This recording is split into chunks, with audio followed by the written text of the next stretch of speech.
the time comes to consider home care for a loved one, let First Choice Home Care make it a simple and easy process for everyone. With trained PCAs and CNAs, we will treat your loved ones like our family. With 10 offices around the state of Arkansas and award-winning care, let us show you why First Choice Home Care is the best choice. Give us a call today, 870-222-0088, or visit us on the web at www.firstchoicehomecare.net. And as always, go Bombers. Configuring the Bluetooth, deciding who controls the music, remembering where you parked. Why are simple things sometimes so complicated? Thankfully, with an auto owner's insurance independent agent, getting the right coverage for your vehicle doesn't have to be one of them. So you can get back to more important things, like remembering if you're on the 3rd or 4th level of the parking garage. That's simple human sense. Visit American Safeguard Insurance of Mountain Home on the corner of Highway 62 and Cardinal. Insurance made simple. Everyone is in a hurry these days, even when it comes to their banking, but sometimes you still need to talk to a real person. Arvest Bank's new ATM with live teller in Mountain Home is bringing customers a convenient way to do just that. You'll get the personalized touch of a teller-supported banking without the hassle of having to go into the bank. Just drive through and connect with one of our friendly associates with just a touch of a button, whenever it's convenient for you. Visit your Arvest branch location with ATM LT at 2619 Highway 62 East to try out the Arvest ATM with live teller today. ASC Warranty is proud to support the Mountain Home Bombers. ASC Warranty provides dealers with vehicle protection plans for any vehicle in their inventory. ASC Warranty's greatest assets are the people that make up the ASC team. The work ethic and dedication to consistently superior services provided by all of their employees are second to none. ASC Warranty is proud to say the Bombers have the same values. ASC Warranty is one of your biggest fans. They will be cheering you on every step of the way. Go Bombers! Discover the refreshing difference at Baxter Real Estate Company. While they welcome new faces, their agents are seasoned experts in the realm of real estate, particularly the captivating Twin Lakes area. With a treasure trove of knowledge and years of experience under their belts, their team offers unrivaled guidance to fulfill your property dreams. The area is experiencing a rise in listing inventory. Whether buying or selling, trust their experts to navigate the market with finesse. Baxter Real Estate Company, the Twin Lakes area's best choice for local realtors to help you find that perfect property. The community of Mountain Home continues to be committed to the Bombers, just as Centennial Bank is committed to their customers. Patience, perseverance, commitment, and resilience are key ingredients for success both on and off the field of play. Whether you're cheering on the Bombers, starting a new business, or planning for the future, Centennial is there for all of life's moments. Let them be your partner. Centennial Bank, member FDIC. It's that time of year when the rocks start flying at your windows from the lawnmowers and weed eaters, so clear up your view of spring with Clear Results Glass. For windows, shower doors, mirrors, windshields, and auto glass, Clear Results Glass can even calibrate your windshield to match your factory settings. Stop by our new location at 5051 Highway 62 East, 2.3 miles from the bypass, across from Plant Family Therapeutics, or call 870-321-1098 for your free estimate today. Are you tired of feeling like a number at your bank? At FNBC, they pride themselves on providing personalized service to each and every customer. They believe in building strong relationships, and they take the time to get to know you and your unique financial goals so they can provide the best service possible. They invite you to stop by into any of their convenient locations across North Central and Northeast Arkansas and Southeast Missouri to meet their team of dedicated community bankers. You and FNBC. Better together. Member FDIC. Go Bombers! Talking with Jeff Kincaid, Guyberry Principal. Guyberry, we started 12 years ago for the school district to have our own alternative learning environment, and we've really grown since then. We've come a long way. We've had 3 state ALE Teachers of the Year. Mr. Tim Harris won that award 2 years ago, and then this year at State ALE Convention, he was appointed to the Arkansas Association of Alternative Educators State Boards. We're proud to have him on there. It's really been a big blessing. Visiting with Miss Kristen Goodwin, how would you describe the culture at Hackler? I've always heard it referred to as Happy Hackler. Well, we are very happy at Hackler. We're very proud of the work that we do at Hackler. I think that we have outstanding students, and we have a faculty and staff that I am immensely proud to work with. They are easy to talk about. They're easy to celebrate because they want what's best for our students, and I'm very proud to be able to lead them. Since 1965, Harold Tucker Auto Parts has been serving the Twin Lakes area. Thank you, Twin Lakes area. See Harold Tucker Auto Parts for parts both foreign and domestic. From parts for automobiles to parts for mowers. They have custom-built hydraulic hoses and welding supplies too. Open Monday through Friday, 7:30 to 5:30. Harold Tucker Auto Parts, your bumper-to-bumper auto specialist. Family-owned and 3 generations strong. Harold Tucker Auto Parts, proud to sponsor the Mountain Home Bombers. 810 South Street, Mountain Home. 425-5040. Just as your local State Farm agent combines good neighbor service with surprisingly great rates, you can combine your home and auto. In fact, State Farm agent James Boyette is your go-to agent in Mountain Home for the service you deserve at the price you want. So try combining home and auto today. State Farm agent James Boyette will help you mix and match things perfectly. Call 870-425-4540 for your surprisingly great rates. Like a good neighbor, State Farm is there. Individual premiums will vary by customer. All applicants subject to State Farm underwriting requirements. At Knox Orthopedics, they know the pain from an injury demands immediate attention. At Knox, they can fix that. Their 4 highly qualified physicians, Drs. Knox, Rawls, McConnell, and Franklin, make it their priority to see you as soon as possible. You'll benefit from the best in orthopedic medicine with doctors who really care about getting you back to a life that's pain-free. See them at No. 3 Medical Plaza Mountain Home or during clinic hours at Harrison, Salem, and West Plains. Check them out at knoxorthopedics.com. Lindsay's Excavation brings decades of experience in the field of excavation. Their team of skilled professionals is dedicated to providing superior service with every project they undertake. Using state-of-the-art equipment, they tackle projects of all sizes with precision and efficiency. They have the knowledge and tools to get the job done right. Contact them today at 870-405-2423 or visit their website at lindsaysexcavation.com. Here's Mary Beth Russell, Mountain Home High School principal. So we have a lot of good going on right now at the high school. Think about it. If you're a teenager, you want to come to high school because we have all the things. That's the best part about being in high school is doing the things. Listen, if you can name it, we have a club that fits it. You know, I joke around about we're like New York. We're the high school that never sleeps. We have the mentoring program once a month. Our kids, they get to actually look and see experiences that no other high school in our area provides. Here's Kyle McCarn, Mountain Home Junior High School principal.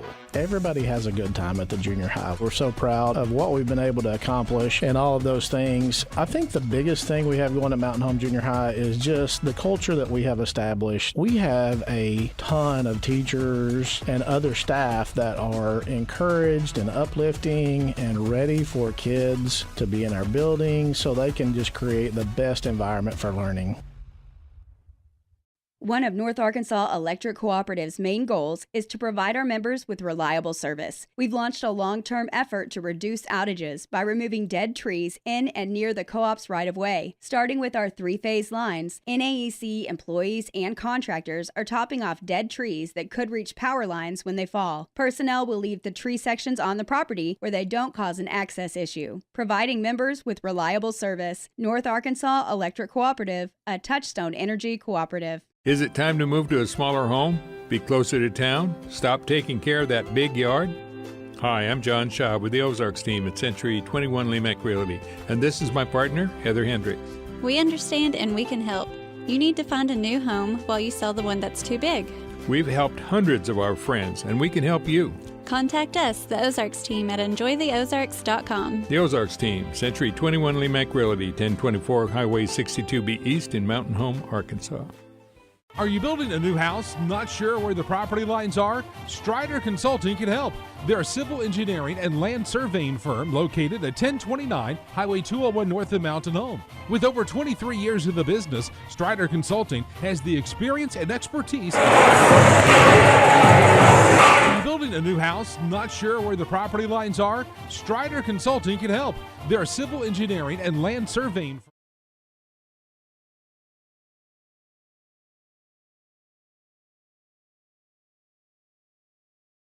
To be honest with you, Batesville just kind of blew them out a little bit. It was a game where they were the more skilled position, and they just kind of shot layups all the time on Heber Springs and kind of blew them out. I believe they beat them by 20 or plus points. But this is a game where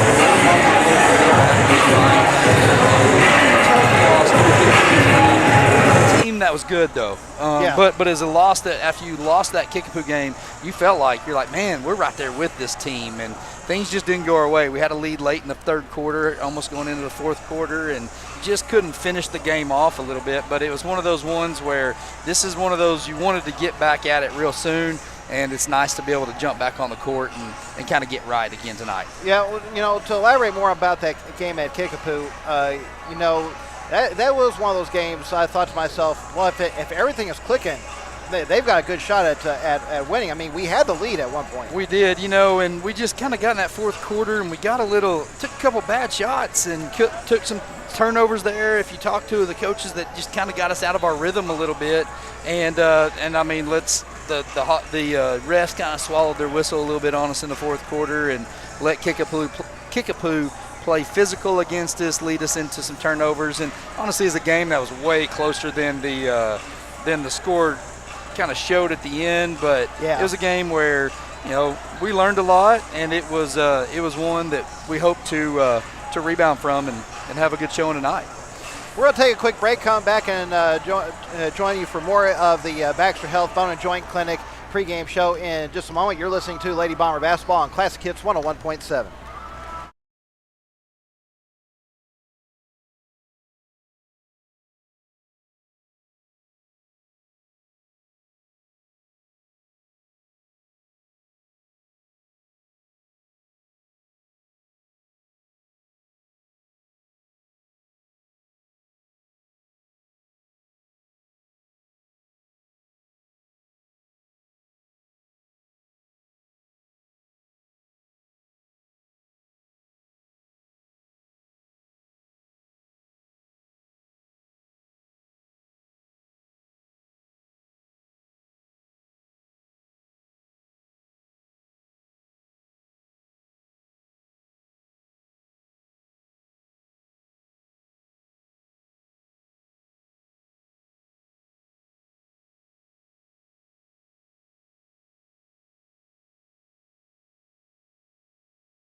And we welcome you back to the Baxter Health Bone and Joint Clinic pregame show here on Classic Hits 101.7. Let's get our intro to tonight's officials, brought to you by Baxter Health Bone and Joint Clinic. They are Brent Johnston, Justin Yates, and Tommy Parkinson. Now, I'll tell you what, I was talking to Dell Leonard earlier, and on paper, you'd think this is a game that Mount Home should be able to handle, but he said he always gets nervous in an atmosphere like this. Yeah, anytime you come to Batesville in a non-conference game, conference game, you gotta control over the officials. The officials that are coming in. You get into any non-conference games, and I mean, this gym is an older gym. Yes. It's smaller, it's tight, it's compact. It's just one of those gyms that you just kind of get in here and you're just like, ugh, But I will tell you, these Lady Bomber team. So the seniors with Parker and Ashland's group, and then the juniors, which, Lakin, Witten, Sarah, Anna, Bailey, those girls have all had a lot of success in this gym. We came through in the junior high. They were in our conference at that period of time. They've since moved out of our junior high conference, but we've been in this gym. We've won in this gym. It's one that we've really showed our dominance over this upperclassmen of Batesville. Now, the Pioneers, their sophomore class is pretty good, but it's one that, can they carry this group right here? Right. Well, we're going to ready to have the national anthem. We're actually going to wrap up the Baxter Health Bone and Joint Clinic pregame show. We'll come back and have the starting lineups and the opening tip-off in just a moment as we get ready to bring you Mountain Home and Batesville in this girls matchup. You're listening to Lady Bomber Basketball on Classic Hits 101.7.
Bombers in their road blues, coached by Dell Leonard.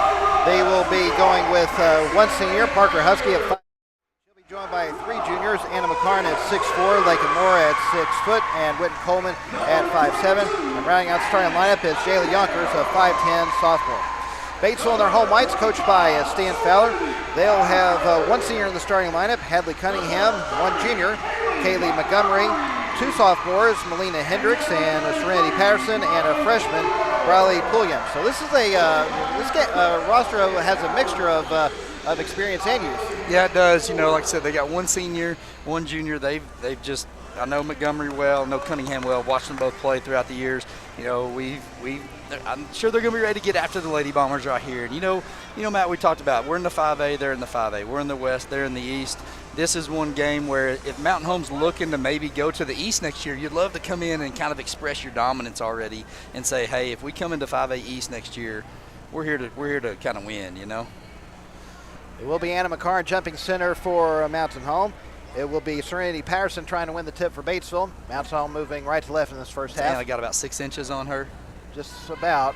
It shouldn't be close right here. Ball is up in the air. The tip is won by Mountain Home. Ball goes quickly to Moore. She pulls up for the 3 on the left wing. No good, and the rebound comes to the Lady Pioneers. So this Pioneer team is a team that's going to try to go in transition. They're going to try to get back and score off turnovers and quick. Transition defense is going to be a big key for the Lady Bombers tonight. Well, they did try to score quick as Riley Pulliam put up the jumper on the low block. It wouldn't go, and Mountain Home got the rebound. Here is Husky with it near the top. Batesville starting off, looks like a man-to-man. Now they're going to be in a one. Oh, no, they are going to be in a man right here, but they run no, it is the 1-2-2 zone they like to run. Yeah, you're right. You're right, it is. Here's Husky with it on the right side. Throws it up top to Moore. She's going to try another three-pointer, long distance. This one will not go. Long rebound to Coleman. She loses the handle of the ball, and Batesville comes up with the steal. Back quickly come the Lady Pioneers. Ball goes down to Pulliam on the low block. Her jumper off the glass and in, and Batesville strikes first. And that's what Batesville's wanting to do. They're wanting to get out and run, and here they are now in a 2-1-2 kind of press here that the Lady Bombers gets through with ease. Mountain Home does break the press. That ball goes down to McCarn. She misses the layup and gets her own rebound, puts it back up. Basket counts, and she is fouled. Well, you'd like to see the first one go in, but if you know that you're going to get the rebound and get the and one opportunity, you love for Anna to stay with it after she misses that.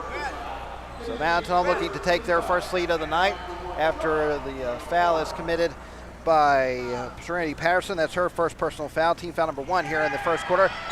Free throw from McCarn, no good. Offensive rebound for Yonkers. She goes back up, is fouled on the way up, and she'll head to the free throw line for a pair. Yeah, so right there, Mountain Home just caught Batesville sleeping. Anna went up with that. They didn't know that it was one free throw. Batesville standing on the line. Jayla goes in, gets the rebound, goes right back up, and goes to the line.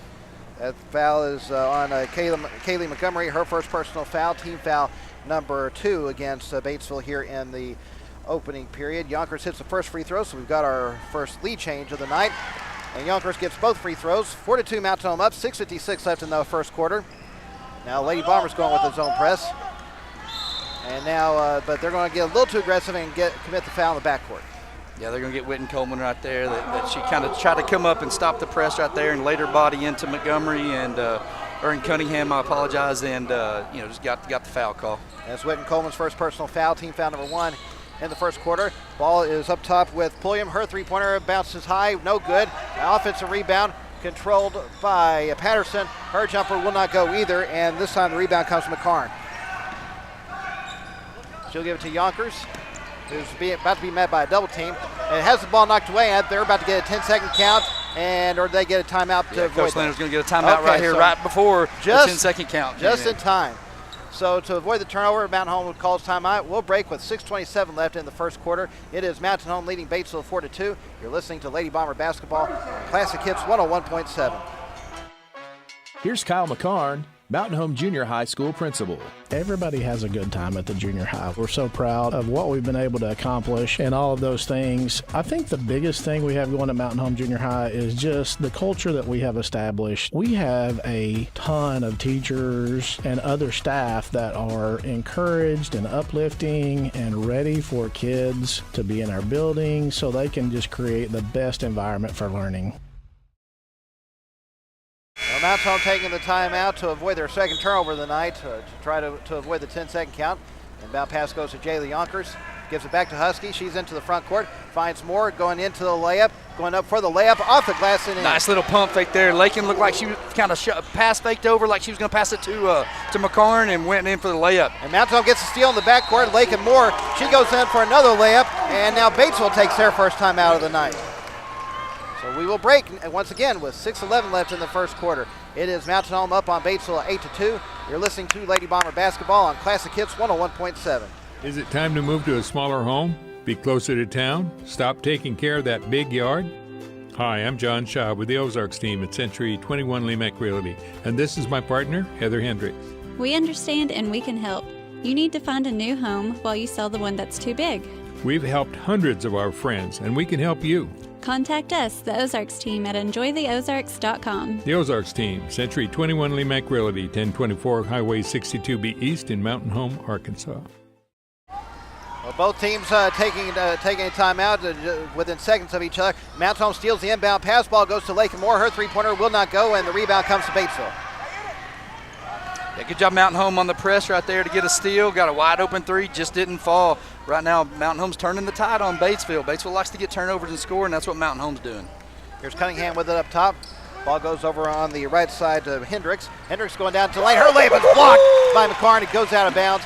It will be Batesville's ball with 17 left on the shot clock. That's one part of Anna's game that she is really starting to pick up those block shots. She came in and just swatted that ball against the out of bounds there. Inbound pass goes to Pulliam. Her three-pointer is up and in. A nice little step back three right there by Pulliam. Riley Pulliam with all 5 of Batesville's points. 8-5 Mountain Home up with 5:33 left in the opening period. Ball goes to Moore, into the front court to Coleman. She's going to dribble into the lane, give it to McCarn there on the low block for the layup. Good. Yeah, how long can Batesville stay in this press with Mountain Home getting layups out of it? That's the question. 10-5 our score, and Mountain Home gets another steal. Yeah, Jaylee Yonkers, good hands right there. Knocked the ball right off a Batesville player's head, right into our hands. Here's Coleman with it, gives it to Yonkers on the left Great wing. Her pass. three-pointer up and nothing but net. What a great pass by Witt there, driving to the middle lane, getting both feet in the paint, hitting the three-point shooters, and it gets a hand on the ball. Wow, I'll tell you, the press is just working to it like a charm right now for Mountain Home. Yeah, we're baiting them into throwing it long. Anna McCarn staying back. Usually she's the up front on that press. Now she's staying back, and she's reading the ball really well and getting her hands on a lot of balls. About 5 minutes left in the first quarter. Batesville inbounds it as they trail 13-5. They almost committed another turnover, but back come the Lady Pioneers. Going into the low block for the layup was Montgomery. Couldn't get it to go, a little too strong, and the rebound comes to Mountain Home. That shot was missed because Anna McCarn was able to block a pass. Here we go. And Moore has the ball stripped in the backcourt, but draws a little contact as well. So 4:43 left play in the first quarter. So right now Mountain Home's has 3 turnovers on Batesville so far, 5 points off of those 3 turnovers. That is Serenity Patterson's second personal foul. Team foul number 3 against Batesville. Here is Coleman with it on the right side. She's dribbling towards the elbow. Kicks out to Husky in the right corner. Her three-pointer rolls around in and out. And the rebound will go out of bounds. Last touch by Mountain Home. It'll be Batesville's ball with 4:26 left to play in the first quarter. Great little offensive set. Witten drove to the middle lane, turned around, had Parker wide open in the corner. That ball went all but down through the rim and hit the net. Emily Price checked in just a moment ago for Steal. Batesville. Another steal for Mountain Home. That press is still working. Husky throws into the front court to Yonkers. Yonkers dribbles to the low block.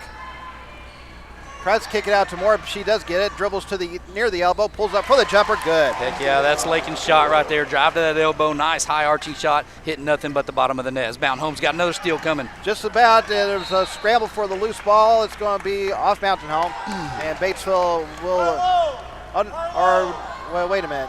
Let's see. They say Mountain Home's ball. You're right. They are saying Mountain Home's ball. I thought they were pointing the other way. It's the 5th turnover already from Batesville. 3:59. Let's play in the first quarter. The Lady Bombers with the ball up 10. Inbound pass goes to Moore. Her jumper no good. McLaurin's offensive rebound. She can't get the putback. And this time the rebound comes to the Lady Pioneers. Quickly comes to Pulliam into the front court. And she loses control. Or are they going to call a foul on Mountain Home there? Yeah, they are. Call a foul. Witten Coleman picks up her second personal foul. Team foul number 2 against the Lady Bombers here in the first quarter. Sarah Williams coming in, replacing Witten Coleman. And for Batesville, Hadley Cunningham checking out. I was looking to see who came in for her. I believe that was Victoria Turner. Yep. Here is Pulliam dribbling into the lane, going in for the layup. No good. The rebound comes to McCarn, and back comes Mountain Home. And Anna's done a great job rebounding the ball. Offside right here is going to be wide open. Yep. Yonkers dribbles into the paint, pulls up for the jumper. Good.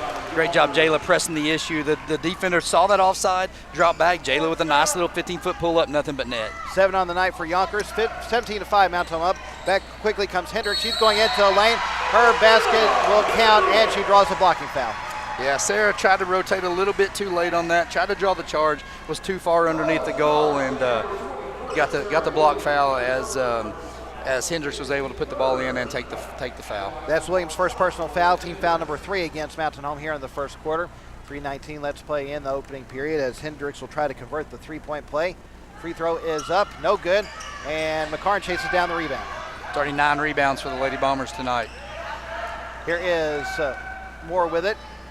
Trying to throw it to Husky, ball knocked away. Husky should have just let it go. She tried to get it, and it goes off her fingertips and out of bounds. Yeah, that ball was tipped right there, and I didn't know if Parker saw that it was tipped. It could have went out of bounds. It was Mountain Home's ball. She tried to grab it, reaching out over the line, and was unable to control it. Sophomore Rachel Mills just checks in for Batesville. And now Batesville's going to throw it away again. I think that one was unforced. Yeah, just kind of looking to throw the ball down low and just threw it away. 17-7, Lady Bombers up as they inbound the ball with a little over 3 minutes left in the first quarter. Yonkers gets into the front court to Williams, to Moore. Tries to throw it to McCarn, ball knocked away by Emily Price and goes out of bounds. Mountain Home land about underneath the basket with 2:55 left in the opening period. 17-7, Lady Bombers up. Inbound pass goes to Moore in the left corner. She puts up the three-pointer immediately, and she gets it. Ooh, that ball shot so high and just came right down through. I don't think the ball moved at all. Here's Yonkers with a steal. Yonkers does get the steal in the backcourt. Gives it to Moore. Over to Husky on the left wing. She's going to try for the three-pointer. Good. Man, I love it when things work like they're supposed to. Right now, Mountain Home is running the ball awesome. And Stan Fowler says enough. He wants another timeout. We'll break with 2:38 left to play in the first quarter. It is Mountain Home leading Batesville 23-7. You're listening to Lady Bomber basketball on Classic Hits 101.7. Everyone is in a hurry these days, even when it comes to their banking, but sometimes you still need to talk to a real person. Arvis Bank's new ATM with live teller in Mountain Home is bringing customers a convenient way to do just that. You'll get the personalized touch of a teller-supported banking without the hassle of having to go into the bank. Just drive through and connect with one of our friendly associates with just a touch of a button, whenever it's convenient for you. Visit your Arvis branch location with ATM LT at 2619 Highway 62 East to try out the Arvis ATM with live teller today. AS. Is Mountain Home's defense on Batesville. Oh, man, we've got 7 turnovers right now that we forced Batesville into, and that leads to 10 points directly from Mountain Home. I mean, when we're shooting the ball like this and playing defense like this, we're going to be hard to handle. Here, we get another one. Yep, Sarah Williams steals the inbound pass, but now has her pass knocked away, and so the two teams exchange turnovers right there on that sequence. Back comes Batesville. Here's Emily Price throwing it out to Turner. That was a point of emphasis for the Lady Bombers. We want to play fast but not out of control. Three-pointer by Mills will not go, and the rebound's chased down. They're going to get McCarn without foul. They are, yeah. They're going to get McCarn. The ball was kind of coming out of bounds here, and Anna kind of pushed up on the body.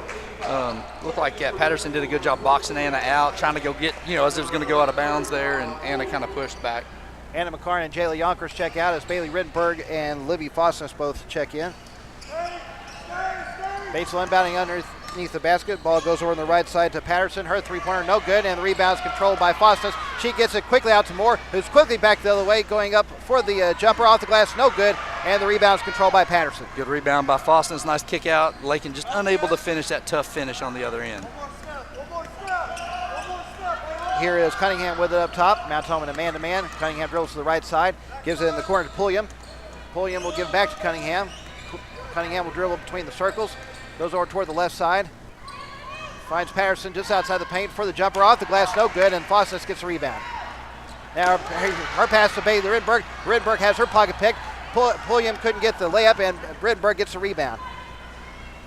Yeah, Bailey got that ball, went to look up court first, and Pulliam, being a smart player, kind of undercut her right there, but Bailey, good job getting back and playing defense. Ball goes to Fosness on the low block for the jumper off the glass and in. Nice pass right there by Lakin Moore, hitting Livy Fosness on that offside block. First 2 points for Fosness, 25-7, Mountain Home up. Pulliam quickly back the other way, going in for the layup, good.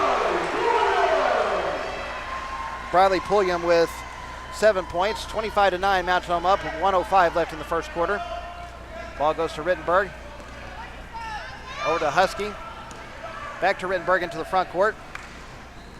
Rittenberg gives it to Moore near the top. I don't think Patterson wants any part of one-on-one right here with Lakin. Moore will give it to Husky, who dribbles toward the elbow. Tries to throw it down to Fosness on the paint. Ball knocked away and stolen by Batesville. Yeah, good pass, just a little hot. Livy couldn't quite handle it over there. She was open if she could have caught it, though. Here is Emily Price going into the lane for the layup, good.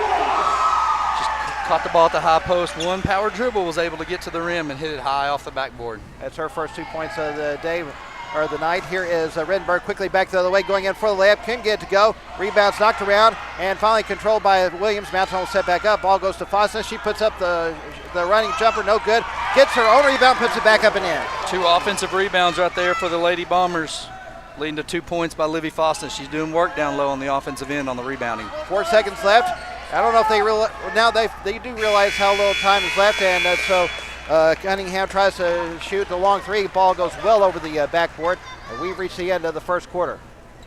After 8 minutes of play, it is Mountain Home leading Batesville 27-11. You're listening to Lady Bomber basketball on Classic Hits 101.7. Since 1965, Harold Tucker Auto Parts has been serving the Twin Lakes area. Thank you, Twin Lakes area. See Harold Tucker Auto Parts for parts both foreign and domestic, from parts for automobiles to parts for mowers. They have custom-built hydraulic hoses and welding supplies too. Open Monday through Friday, 7:30 to 5:30. Harold Tucker Auto Parts, your bumper-to-bumper auto specialist. Family-owned and 3 generations strong. Harold Tucker Auto Parts, proud to sponsor the Mountain Home Bombers. 810 South Street, Mountain Home, 425-5040. Just as your local State Farm agent combines good neighbor service with surprisingly great rates, you can combine your home and auto. In fact, State Farm agent James Boyette is your go-to agent in Mountain Home for the service you deserve at the price you want. So try combining home and auto today. State Farm agent James Boyette will help you mix and match things perfectly. Call 870-425-4540 for your surprisingly great rates. Like a good neighbor, State Farm is there. Individual premiums will vary by customer. All applicants subject to State Farm underwriting requirements. It is Batesville's ball to start this second quarter as Mountain Home leads 27-11. You know, we mentioned early that Batesville likes to force the tempo. Right now, it looks like that's the worst thing they could have done. Yeah, it is. Mountain Home is able to take advantage of that, which is that was a scouting report Mountain Home had on them. Ball goes to Hendricks near the left corner. Her three-pointer in and out, and the rebound's controlled by Fosnes. If we can just rebound these missed shots and then not turn the ball over, this game could get out of hand pretty quickly. Yonkers quickly into the front court, dribbling on the left side. Now goes closer to the top. Now she goes over to the right side, gives it to Williams near the corner. She dribbles out to the wing, up top to Moore. Moore's going to dribble into the lane, going in for the layup, off the glass and in. I told you, they don't want any part of Lakin one-on-one at the top of the key. Moore now double figures with 11. 29-11, Mountain Home up. 7:22 left in the half. Looks like they were trying for the touchdown pass to Hendricks there. It goes over her hands and out of bounds. And so Mountain will get it back with 7:19 left in the half. Yeah, we got Witten Coleman in, and look like Parker Husky back in, replacing Lakin Moore and Sarah Williams. Yep. An 18-point Lady Bomber lead. Here's Husky with it, trying to avoid a double team. Gives it to Rittenberg. Rittenberg gives it back to Husky. Back to Rittenberg, and they still got to get it to the front court, and they finally do to beat the 10-second count. Ball try to throw it to Coleman, loses her footing, was able to knock it away to avoid a travel call, and Rittenberg's there to pick it up. Good heads-up play to tip it to her. Yeah, Witten tripped over the line there, but the ball hit her hand, but she stayed with it, dove on the floor, knocked it back to us, and prevented a turnover. Well, now Rittenberg commits the turnover on the far sideline, goes out of bounds. She'll check out of the game as Ashlyn Esses comes in for the first time tonight, a 5'9" senior. Inbound pass goes to Pulliam. She will give it to Turner. Turner into the front court. Throws it to Hendricks on the right side. Her jumper will not go, and the rebound chased down by Husky. Good box out right there by Parker Husky, getting the defensive rebound for the Lady Bombers. Ball goes to Coleman. She's going to pull up for the three on the left side. No good. Looked good, but just a little long. Yep, just a little long, and the rebound controlled by Batesville. Here's Hendricks throwing it into the front court to Turner. Actually, that was Cunningham. Now ball goes to Hendricks. Has the ball stripped. Goes out of bounds. Last touch by Mountain Home on the baseline, and Batesville inbound with 6:26 left in the half. Good hustle there by Parker to knock that ball away. Witten Coleman checks out of the game. Lakin Moore comes right back in. Inbound pass will go to Turner. She drills to the low block. Now kicks it to Hendricks. She's going into the lane for the leaning jumper. No good. And the rebound controlled by Fosnes. Ball goes to Moore, who's quickly into the front court. Now picks up a drill, puts up the turnaround jumper, rolls around, will not go, and the rebound is controlled by Patterson, but it has her pass knocked away, and Fosnes is right there for the steal and the putback. Nice heads-up play there by Fosnes being there for the steal, getting a turnover and quick bucket off of it. 6 points for Fosnes, and Batesville almost turned it over, but they're going to say it was off Mountain Home. So the late Pioneers will inbound underneath their basket with 5:56 left to play in the half. Rachel Mills comes back in for the Lady Pioneers as Hadley Cunningham will take a seat. And now Emily Price will come back in for Batesville as well, as she'll replace Serenity Patterson. 31-11, Mountain Home up. Inbound pass goes to Mills near the left corner. She will give it to Pulliam on the wing. Now she drills towards the low block, almost has it knocked away, but gets it back, puts it up off the glass, no good, and Fosnes is there for another rebound. Sorry, the 17th rebound here in this half for the Lady Bombers. Yonkers quickly back the other way, going into the lane for the layup. Nice little move by Jayla there. Going coast to coast, nobody going to stop her. She's going to get to the front of the rim and go with it. 9 on the night for Jayla Yonkers. 33-11, Mountain Home up. 5.5 minutes left in the half. Pulliam quickly back the other way. Boy, she just went between a bunch of defenders for that layup. Yep, same thing there. Just went all the way coast to coast. Same thing Jayla just did to them. 9 on the night for Pulliam. Back to a 20-point lead for Mountain Home. Husky picks up her dribble, trying to figure out where to go with it. Now gets into the front court to Moore. Moore will find Fosnes in the lane by herself. Can't get the layup to go, and tips the ball out of bounds. It will be Batesville's ball with 5:05 left in the half. Batesville kind of went to an extended 1-2-2 kind of half-court zone right there. Mountain Home did a good job as Lively Fosness checks out. Great minutes there by her. She's replaced by Anna McCarn, and for Batesville, Kaylee Montgomery comes back in and replaces Emily Price. Ball goes into the front court, down on the low block. It goes to Mills for the layup, good. Yeah, they were able just to beat the press right there, go straight through it. Here is Estes with it, giving it to Husky. Back into the front court to Estes. Back to Husky. Over to Yonkers on the right side. Down to Moore just outside the paint. Finds McConnell in the lane for the layup, good. Good ball movement right there by the Lady Bombers. Everybody touched that ball. Lakin with a nice pass as Anna was able to seal her girl. Ball is tipped by Yonkers. It goes out of bounds on the far sideline, and now Matt Holmes going to take a timeout.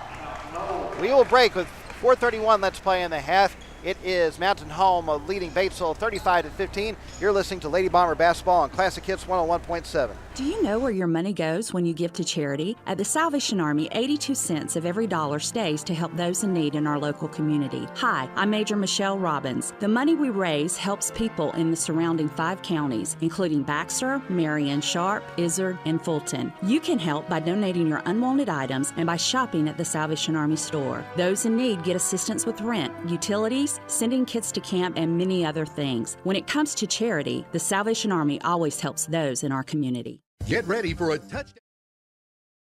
Something that's definitely been an advantage for Mountain Home is that they have really gone to the inside layups, and because they've had the length to do that. Yeah, you know, with this 1-2-2, that's the way you're going to beat it, is kick it across, especially if they extend it out. And we're doing a good job sealing, and as we get a turnover right here. Ball is knocked away by McCarn. She comes up with the ball and gives it to Estes. Now her pass to Yonkers is almost stolen, but Husky's there to pick it up. Quickly going back the other way, trying to go in for the layup. She is tripped from behind, and she'll head to the free throw line with 4:15 left in the half. Yeah, good job. Parker being Johnny on the spot right there. Ashlyn tried to throw that ball. It got tipped away. Parker did a good job keeping her head, getting the ball, and driving on down to the end of the lane there. That is Kaylee Montgomery's second personal foul. Team foul number 1 here in the second quarter against the Lady Pioneers. So Parker Husky at the free throw line for the first time tonight. First shot rolls around and falls in. Whitten Coleman coming back in from Mountain Home, replacing Ashlyn Estes. And for Batesville, Alina Hendricks will take a seat as Serenity Patterson comes back in. So one more free throw for Husky.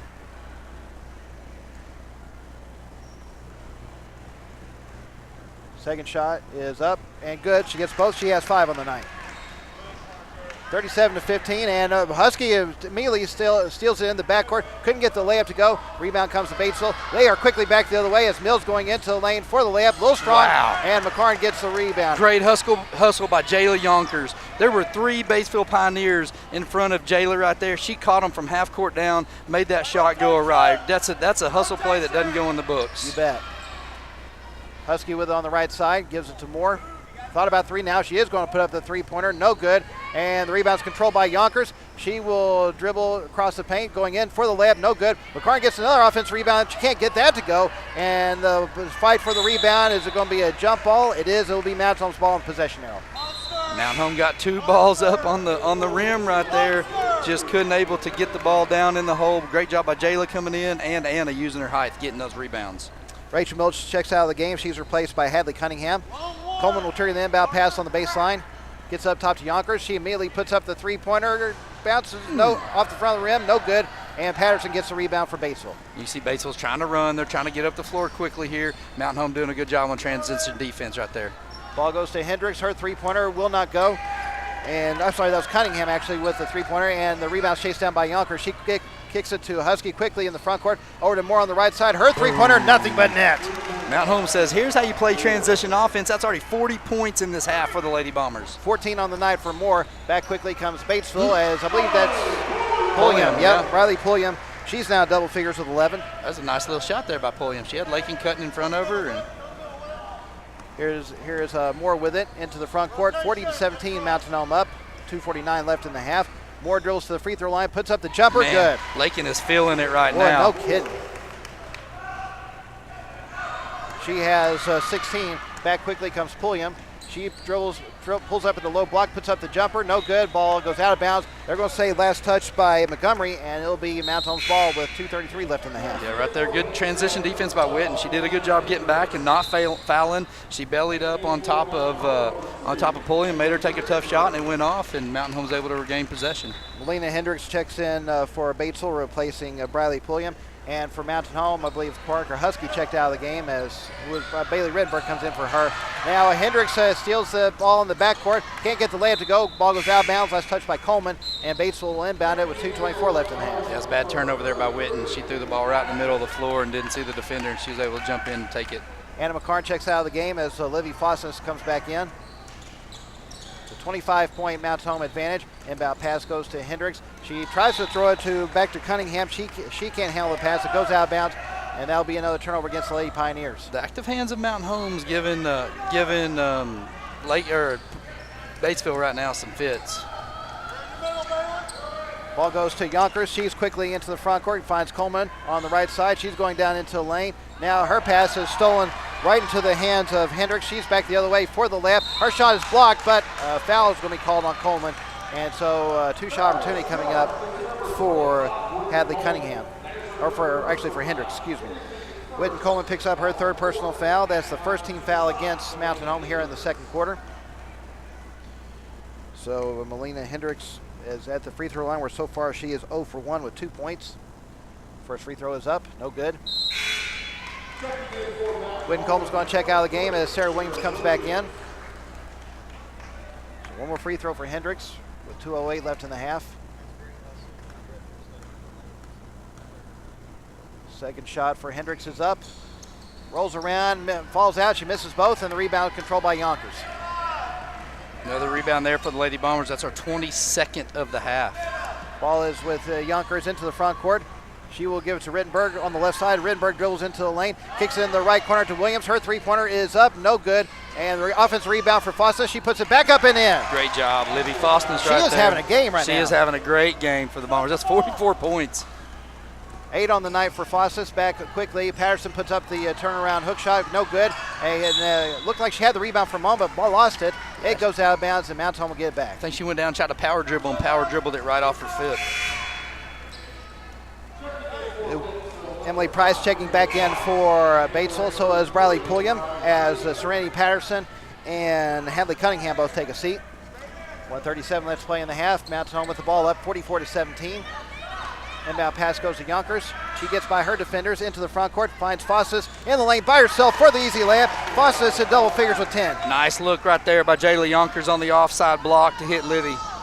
Ball goes to Pulliam. She is back the other way. Wow, that's a tough layup to hit. Yeah, Pulliam's got 13 of their 19, and it's all been just in layups and transitions. Yep, Moore back the other way. She's going to try for the layup. No good. But Fossis for the offensive rebound. She is fouled on the way up, and she'll head to the free throw line for a pair.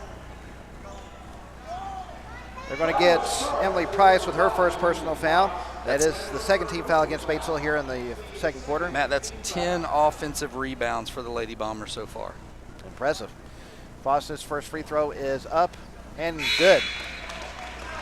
Parker Husky checking back in for Mountain Home, replacing Jayla Yonkers.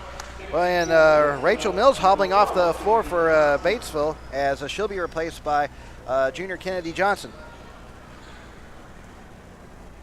Fossis' second shot is up and good. She gets both. She now has 12 on the night.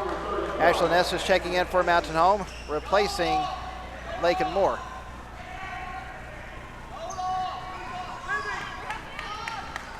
It will be Montgomery inbounding it for Batesville. She gets in to Pulliam, who I think just checked back in. Pulliam will, they're going to call an offensive foul, an illegal screen. 12, they're going to get a legal screen as it looked like that number 12, Hendricks, came up and gave a little elbow shot to Bailey Rittenberg here. First personal foul on Melina Hendricks. Third team foul in the second quarter against Batesville. 1:04 left in the half. 48-19, Lady Bombers up. Good sportsmanship there. Hendricks went and checked on Bailey, made sure she was all right. They kind of gave each other a little high five. Here is Rittenberg. Her pass knocked away and stolen. Here is Hendricks back the other way, and she'll draw a little bump.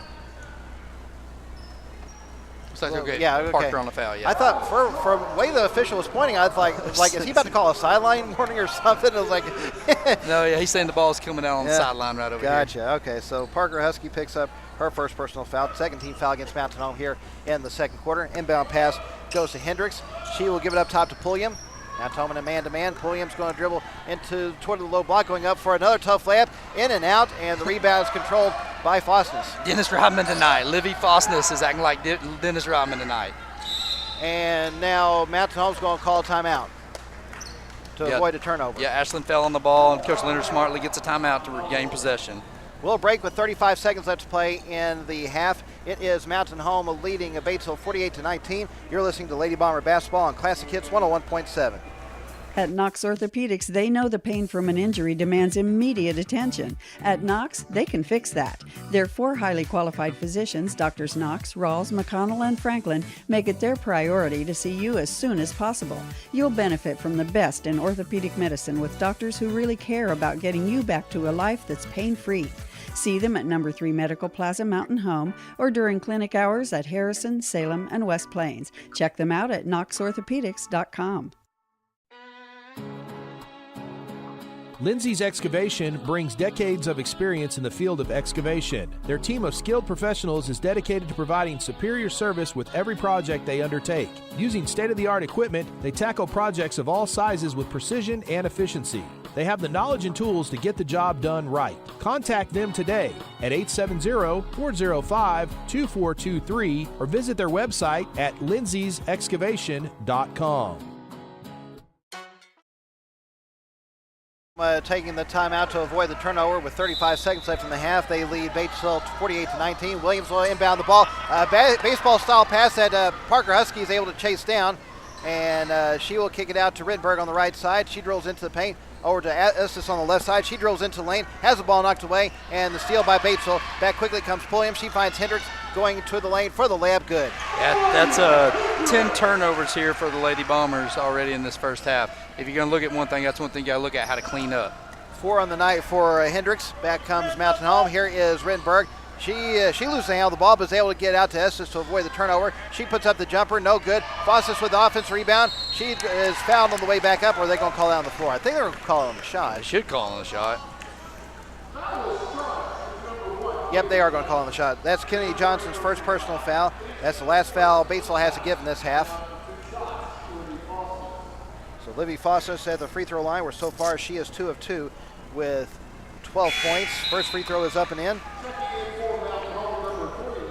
Parker Husky checking out of the game as Jayla Yonkers comes back in. 2.9 left to end this half as Fossis has one more free throw to shoot. Second shot is up and gets both. And so we'll see if Batesville can get a shot off. They will not, and we've reached the end of the first half and a 29-point advantage for Mountain Home. Other than turnovers, you gotta like what you see. Oh yeah, it's awesome. We got 26 rebounds to their 7. We got 11 offensive rebounds, and that's just the story of the game right now. We're hitting the boards and just dominating them. So it's halftime with Mountain Home up on Batesville 50-21. We'll start the Central Heating and Cooling halftime show in just a moment. You're listening to Lady Bomber Basketball on Classic Hits 101.7. Be east in Mountain Home, Arkansas. Are you building a new house, not sure where the property lines are? Strider Consulting can help. They're a civil engineering and land surveying firm located at 1029 Highway 201 north of Mountain Home. With over 23 years in the business, Strider Consulting has the experience and expertise to bring your project to life. Visit strider.consulting to see their full list of services and request your quote today. Strider Consulting is a proud supporter of Mountain Home Bombers athletics. Strider Consulting, engineering our future.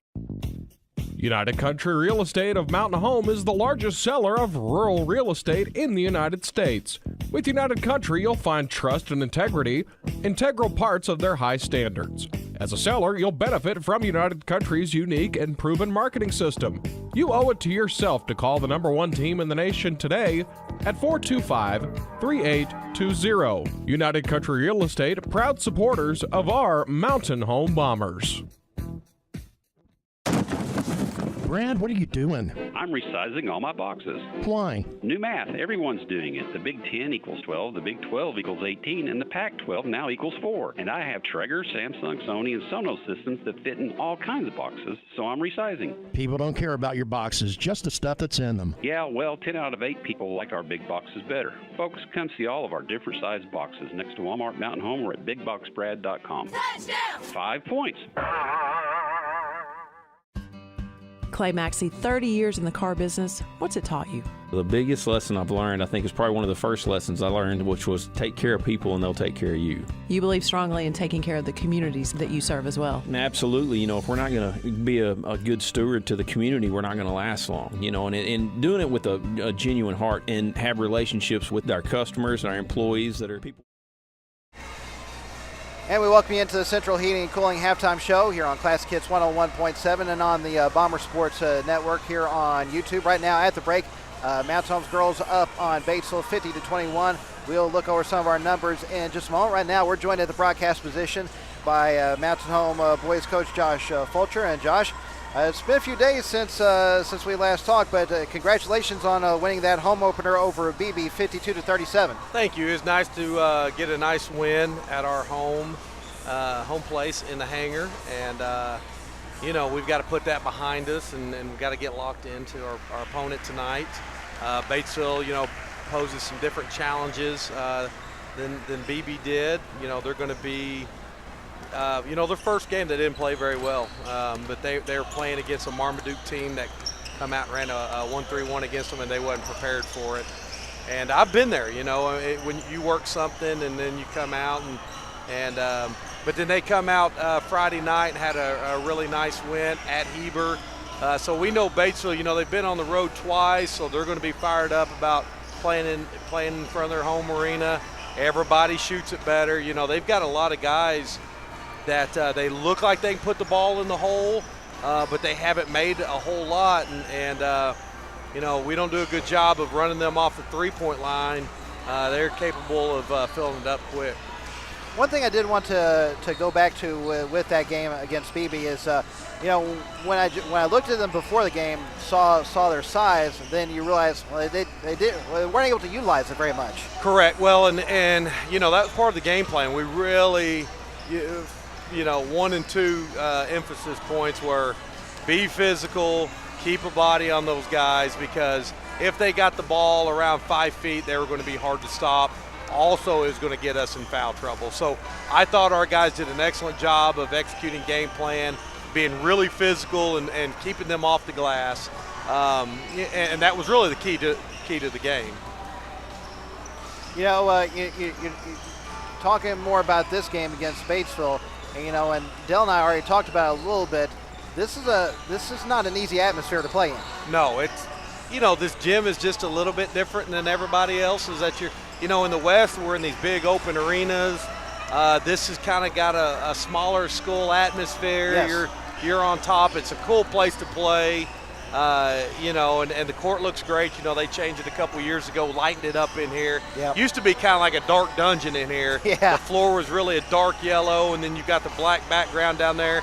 And I don't know if they've added LED lights or not, but to me it looks like a brighter place to play. So, but yeah, this is when you're not used to playing in gyms like this, it can pose some problems. But it's going to be up to us. If we come out and play hungry and desperate, like we have to have it, and we're disciplined enough to do that every possession, then I like our chances. But if we're going to hang around and not do a great job on the boards and our closeouts, and we're going to have some trouble. So let's hope that we come out with the first game plan and come out here and bring the intensity and the aggressiveness.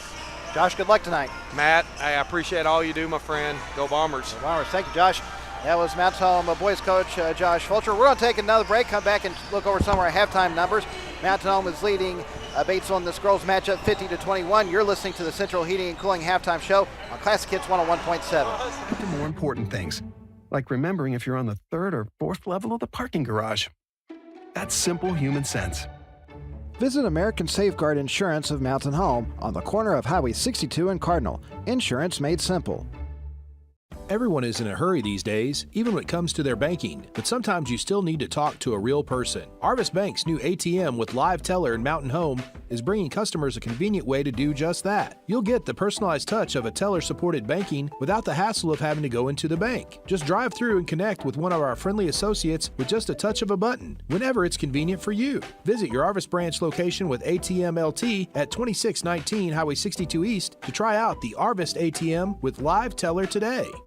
ASC Warranty is proud to support the Mountain Home Bombers. ASC Warranty provides dealers with vehicle protection plans for any vehicle in their inventory. ASC Warranty's greatest assets are the people that make up the ASC team. The work ethic and dedication to consistently superior services provided by all of their employees are second to none. ASC Warranty is proud to say the Bombers have the same values. ASC Warranty is one of your biggest fans. They will be cheering you on every step of the way. Go Bombers! Discover the refreshing difference at Baxter Real Estate Company. While they welcome new faces, their agents are seasoned experts in the realm of real estate, particularly the captivating Twin Lakes area. With a treasure trove of knowledge and years of experience under their belts, their team offers unrivaled guidance to fulfill your property dreams. The area is experiencing a rise in 7.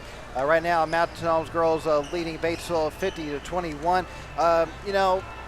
I do want to go ahead and mention, you said we had 10 turnovers in that first half. We did. How much of that is just a product of the pace that we Absolutely, a lot of it, to be honest. I'd say 5 of them, if not maybe 6, that were just because we're going up and down the floor. And if you know it's going to be a game where you're going to get up and down the floor, you're okay with a couple turnovers here and there trying to push the issue.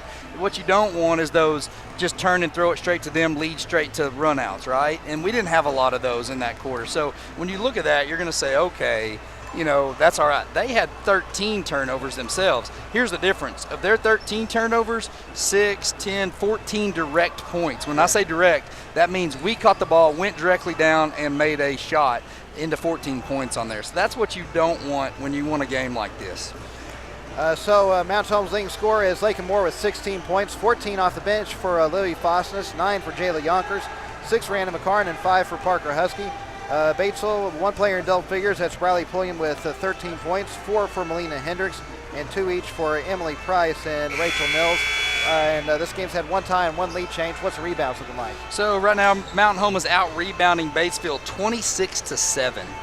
So almost 20 more. Of those 26 points, we've had 11 offensive rebounds. Wow. And so that is just, and that leads to, let's say, 2, 4, 6, 8, 10 direct points for us off of offensive rebounds. So, we've got 14 points off of turnovers. We got 10 points off of offensive rebounds. We'd be winning this game 24-21 just off of those points alone. Let's go wrap up the Central Heating and Cooling halftime show. We're going to take a quick break, come back and get the second half started. Mount Home leading Batesville 50-21. You're listening to Lady Bomber Basketball on Classic Hits 101.7.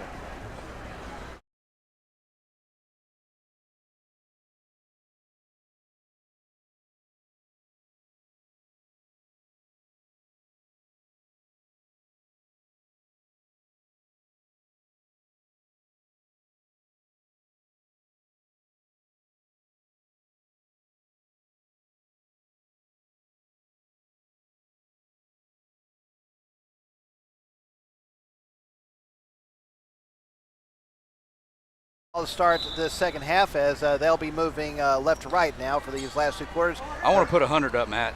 If the pace continues, that will happen. Here is Moore with it up top. She's going to pull up for the long three-pointer. No good. Offensive rebound for Yonkers. She puts it back up in the lane. She is fouled on the way up. Couldn't get the shot to go, but she will head to the free throw line for the second time tonight. Start right where we left off with an offensive rebound. Kaylee Montgomery picks up her 3rd personal foul. First team foul here in the 3rd quarter against the Lady Pioneers. Yonkers so far 2 of 2 from the line with 9 points. And now she's in double figures as she hits the first one here. We are 13 seconds into the second half. Second free throw for Yonkers is good, nothing but net. Pretty form there. 11 on the night for Yonkers. Mountain Home up 52-21. Here's Pulliam with it. Trying to throw it to Montgomery. It just goes a little wide of her. That's an unforced turnover there. Let's be honest. Batesville's just ready for this game to be over. Kind of looks like it. Yeah. Here is Husky inbounding it to Moore. Hey, they're going to still press us. Let's go score points. Moore will give it back to Husky. Back to Moore. She gets it into the front court as they break the press. Drills behind the back to get away from Pulliam. Ball goes down to McCarn on the low block. She puts up the turnaround hook shot, no good. And the rebound's controlled by Patterson. Yeah, nice little play there by Anna. Just shorted it just a little bit. Here's Hendricks with it. Throws up top to Patterson. Over on the right side to Pulliam. She pulls up for the long three-pointer. Good. Yeah, Pulliam's all they've got tonight. She's got 16, and that was just a deep three. Lakin was right there on defense, just shot it into with a hand in her face. 52-24, Mountain Home up with 7 minutes left in the third quarter. 16, yeah, as Brad said, 16 on the night for Pulliam. Here is Husky into the front court, gives it to Yonkers on the right side. Yonkers will dribble up to the top, now goes into the lane, finds McCarn on the low block for the layup. Nice good pass. Nice pass by Jayla. She drew the defense, drove right, got both feet in the middle of the lane. Nice little bounce pass on the offside, hitting Anna McCarn. McCarn with 8 on the night, 54-24, Mountain Home up, 6:38 left in the third. Hendricks with it up top for the Lady Pioneers. Throws over to Pulliam on the left wing. Mountain Home in a man-to-man. Pulliam's going to try for another three-pointer. This one bounces around, will not go, and the rebound is controlled by Yonkers. Gets it to McCarn, into the front court to Moore. Moore drills to the free throw line, throws it to Husky on the right wing. Her three-pointer is up, no good. Offensive rebound from McCarn. She tries to put it back up. She gets a little strong, but chases her own rebound down. Good hustle by Anna McCarn. Yeah, I've got 2 offensive rebounds right there in a row. You'd like to see her put that first one down, but it threw it off the top though. Reach-in foul called on Riley Pulliam. That's her first personal foul. Team foul number 2 against the Lady Pioneers here in the third quarter. 54-24, Mountain Home with the ball in the lead. Moore will inbound it to Husky. Gives it back to Moore. Moore drills to the left elbow. Kicks it to Moore near the wing. She's going to dribble into the lane. Couldn't get to the scoop layup, and the rebound's controlled by Montgomery. Nice take there by Witten. Just wasn't able to finish with her left hand on the left side. Cunningham with it up top. Gives it to Hendricks. Hendricks dribbles between the circles. Pulls up for the three-pointer. No good. And the rebound is knocked around and controlled by Yonkers. 3 Mountain Home people with their hands on the ball right there as we look ahead to Lakin here. Ball goes down to Moore on the low block. Couldn't get the layup to go, but draws contact. She'll head to the free throw line with 5:29 left in the third. Nice pass ahead there by Jayla. She threw that ball right over the top of just looked like a quarterback, landing it right over the top of the safety right there. Lakin able to catch that ball and go up with it and draw the foul. That's Riley Pulliam's third personal foul, second personal foul, 13th foul against Batesville here in the third quarter. Moore's first free throw is up and in. I know Batesville still likes to press, but they're staying in their press. I would continue to push the issue if I'm Mountain Home. Moore gets both. 2 of 2 from the free throw line for the night with 18 points. 56-24, Mountain Home up. Less than 5.5 left to play in the third. Pulliam with it on the left wing. She dribbles, loses the handle, just lost the handle there, and it goes out of bounds, and Mountain Home will get it back on the turnover. Straight out, just dribbled the ball out of bounds. Parker Husky, great job defense there. Husky takes the inbound pass from Moore. Into the front court to Yonkers, who mishandles the pass, and Pulliam's there for the steal. Loses her footing, was able to get it to Hendricks, down to Cunningham, finds pass. Patterson in the lane for the layup, good. Nice little passing right there by Batesville as they're able to throw that ball, and Cunningham was able to catch it and never drop her feet and get it across court. First 2 for Patterson. Coleman goes and finds McCarn in the lane for the layup. Anna McCarn now in double figures with 10. Mountain Home doing a really good job right now of getting both feet in the paint and looking offside. Ball goes down to Hendricks. Her layup is blocked, and scramble for the ball. What are they going to call here? They're going to call Anna McCarn on the foul, it looked like. Yep, that's her second personal foul. Team foul number 1 here in the third against the Lady Bombers. Said it in Springfield, no, not today, as Anna comes flying across. She rejected that ball hard that time. Yeah, she did. Here is Hendricks with it on the left wing. Her three-pointer will not go, and the ball hits the top of the backboard. That will be an out-of-bounds call, and Mountain Home will get it back. Victoria Turner checking back in for Batesville as Schiller plays Hadley Cunningham. 4:39 left in the third quarter. Inbound pass goes to Coleman. She mishandles it, was able to get it back and avoid the turnover. Goes into the lane for the layup. Good! Yeah, great look-ahead pass there by Lakin Moore. Threw it. Baseball has almost too hot, but Wynn was able to handle it and drive in and score. Coleman with her first 2 points of the night. Ball goes down on the low block to Turner. Now kicks it out on the left wing. Hendricks puts up the three-pointer. No good, and McCarn chases the rebound down. And her pass is stolen by Patterson. You don't mind that pass by Anna. She's trying to look ahead and just trying to get an extra pass in. Batesville almost committed the turnover, but Patterson gets it. Charge jumper will not go, and the ball is chased down on the other end by Moore. She's going into the lane for the layup, It bounces off the glass, rolls around, and falls in. Good body control out there. Patterson was set up to take the charge on Lakin. Lakin did a nice Euro step to get around that and finish with her right hand in the middle of the paint instead of drawing the player control foul. 20 on the night for Lakin Moore. Mountain Home up 62-26, and the ball sails over the head of Turner. Are they going to say Mountain Home touched it? Nope. It will be Mountain Home's ball. And several substitutions for Mountain Home. Looks like Lakin Moore is going to be the only one they leave out on the floor, as Sarah Williams, Ashlyn Estes, Bailey Rittenberg, and Livy Fossas all check in. Yeah, so let's see if Fossas can continue her great night she's been having for the Lady Bombers. She has had a really good night. The ball is tipped away, though, in the backcourt and stolen by Cunningham. She can't get the layup to go, but Patterson's there for the offensive rebound. She can't get the foul to go, and this time it's going to be a jump ball called, and it will be Batesville's ball in the possession arrow. Yeah, Livy Fossner's doing work again down in there. She's coming in saying, hey, I'm getting comfortable in this system now. This is one of the Minnesota girls that moved in. She came in, she's starting to get her feet underneath her a little bit, and she's playing really well tonight. Less than 3.5 minutes left in the third quarter. Patterson's long two is up and in. Serenity Patterson with 4 points on the night. 62-28, Mountain Home up, 3:18 left in the third. Rittenberg within the front court, met by a double team, gives it up top to Williams. Tried to throw it to Moore. The lob pass was stolen by Patterson. She's quickly back the other way, going in for the layup. And is it going to be a charge or a block? They're going to call a charge. It's a foul. The guy underneath the goal just swallowed his whistle. I don't know what he was watching down there. He watched Sarah set up. He watched her get a call, and the official all the way at half court had to run in and call that. Great hustle there by Sarah. That's Serenity Patterson's third personal foul, fourth team foul against Batesville here in the third quarter. Ball goes some more on the left wing. Her long three-pointer, nothing but net. You could watch it when it left her hand. That was about to be a money shot, and it was. 23 on the night for Lakin Moore. 65-28, Mountain Home up. 2:50 left to play in the third. Ball goes to Patterson. Her jumper is no good, and the rebound's chased down by Williams. Good job by Sarah, keeping a hand on the ball, getting that rebound. Trying to figure out where to go with it. Gives it to Estes. They still got to get into the front court. The ball goes to Rittenberg, and there's the 10-second count. And he gave the shot clock violation. The official gave the signal as shot clock violations. Not quite the same, but we get the point. But I think he was looking up at the shot clock, and once it got to 25, he knew that it was 10. Yeah. That does help the officials there, having that 35 down to 25. You know when that 10 seconds is there. Sure does. Here is Mills with it. She's going to drill to the free throw line, put up the jumper, no good. Rebound is knocked around and controlled by Williams, and back comes Mountain Home with it. Yeah. Go ahead. If I'm Mountain Home, I continue to push the issue. Batesville's playing a full court man. Let's continue to go down and get buckets like that right there. Lakin Moore's three-pointer, no good. Offensive rebound for Foster. She couldn't get the foul to go. Now scramble for the rebound. Ball still being fought for. Look at this. And ball still being fought for and finally controlled by Batesville. Did you see that play by Livy Foster? I had some of my view blocked. Oh, I'll tell it to you in a minute here after you call this play. Patterson goes into the lane for the layup. Good. She has 6 points all in the third quarter. So Fosness gets the rebound. She's down on her butt on the ground, and she picks the ball up and dribbles it up and stands up and throws the ball out. A good pass from Moore to Estes, but Estes couldn't get the layup, and the rebound comes to Batesville. Frantic pace is all we can say about this game right now. Boy, no kidding. Boy, three-pointer by Hadley Cunningham at the top. 1:33 left to play in the third. 65-33, Mountain Home up. I don't think the shot clock's seen under 10 all night. Doesn't seem like it. Ball goes to Moore. Her running jumper will not go. Foss's chase down the offensive rebound. Kicks out to Estes. Her three-pointer on the right side, no good. And the rebound's controlled by Cunningham. Cunningham quickly back the other way, going into the lane for the layup. Will be fouled on the way up. And she'll go to the line for a pair of free throws. Yeah, they're going to get Ashlyn Estes right there.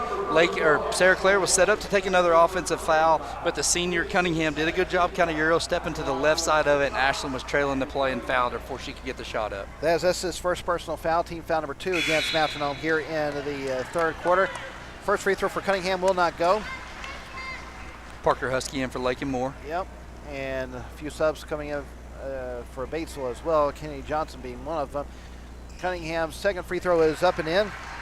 She has 4 on the night. That's Batesville's first make at the free throw line tonight. Yeah, now they're backing back up in their zone right here. 65-34, Mountain Home up. Here is Estes throwing it to Husky in the right corner. Husky drills out to the wing. Less than a minute left to play in this third quarter. Husky drills a little closer to the top. Now takes a screen from Fossas, goes towards the right elbow, finds Estes cutting towards the paint. Her jumper will not go. Offensive rebound for Estes. She's fouled on the way back up And she'll head to the free throw line with 45.6 left in the third. Man, Olivia Fosness is just doing work right now. I mean, I honestly say, I don't know how many rebounds she statted out to be, but she's in double digits with rebounds, no doubt. You got it. She has to be. That is the 4th personal foul on Montgomery. 15th foul, so Mount Holmes will be shooting free throws for the rest of this period. First free throw for Fosness is up and in. She's a perfect 5 of 5 from the free throw line with 15 points. Second shot is up. Good. Funny story here, Matt. The Fosnesses were looking between Batesville and Mountain Home. They watched the right? Mountain Home Batesville game last year and said, that Mountain Home place looks pretty cool, and here they are. Well, I'll tell you what, right now it's paying off. Yep. Here is Cunningham up top with it. Dribbles toward the right elbow. Kicks it up top to Montgomery. Back over to Cunningham. Now Hendricks has it near the right corner. Now ball's with Montgomery on the wing. She drills to the elbow. Nice. Almost has her pocket pick, but is able to get out to Cunningham. Her three-pointer is up, no good. Offensive rebound for Montgomery. She goes into the lane for the layup, good. A good offensive rebound there by Batesville. Go right back up with it. Montgomery with her first 2 points of the night. 5 seconds left to play in the third. Here is Husky with it. She's going to drill towards the elbow, pull up for the jumper, good. Great little offensive set as the clock was running down. High screen, Parker came off, stepped into her shot, drilled it. So the emergency rule is going to be in effect when the fourth quarter begins, as Mount Home has a 33-point lead. With 8 minutes left to play in this one, it is Mount Home up on Batesville 69-36. You're listening to Lady Bomber Basketball on Classic Hits 101.7. Go get 80. Are you tired of feeling like a number at your bank? At FNBC, they pride themselves on providing personalized service to each and every customer. They believe in building strong relationships, and they take the time to get to know you and your unique financial goals so they can provide the best service possible. They invite you to stop by into any of their convenient locations across North Central and Northeast Arkansas and Southeast Missouri to meet their team of dedicated community bankers. You and FNBC. Better together. Member FDIC. Go Bombers.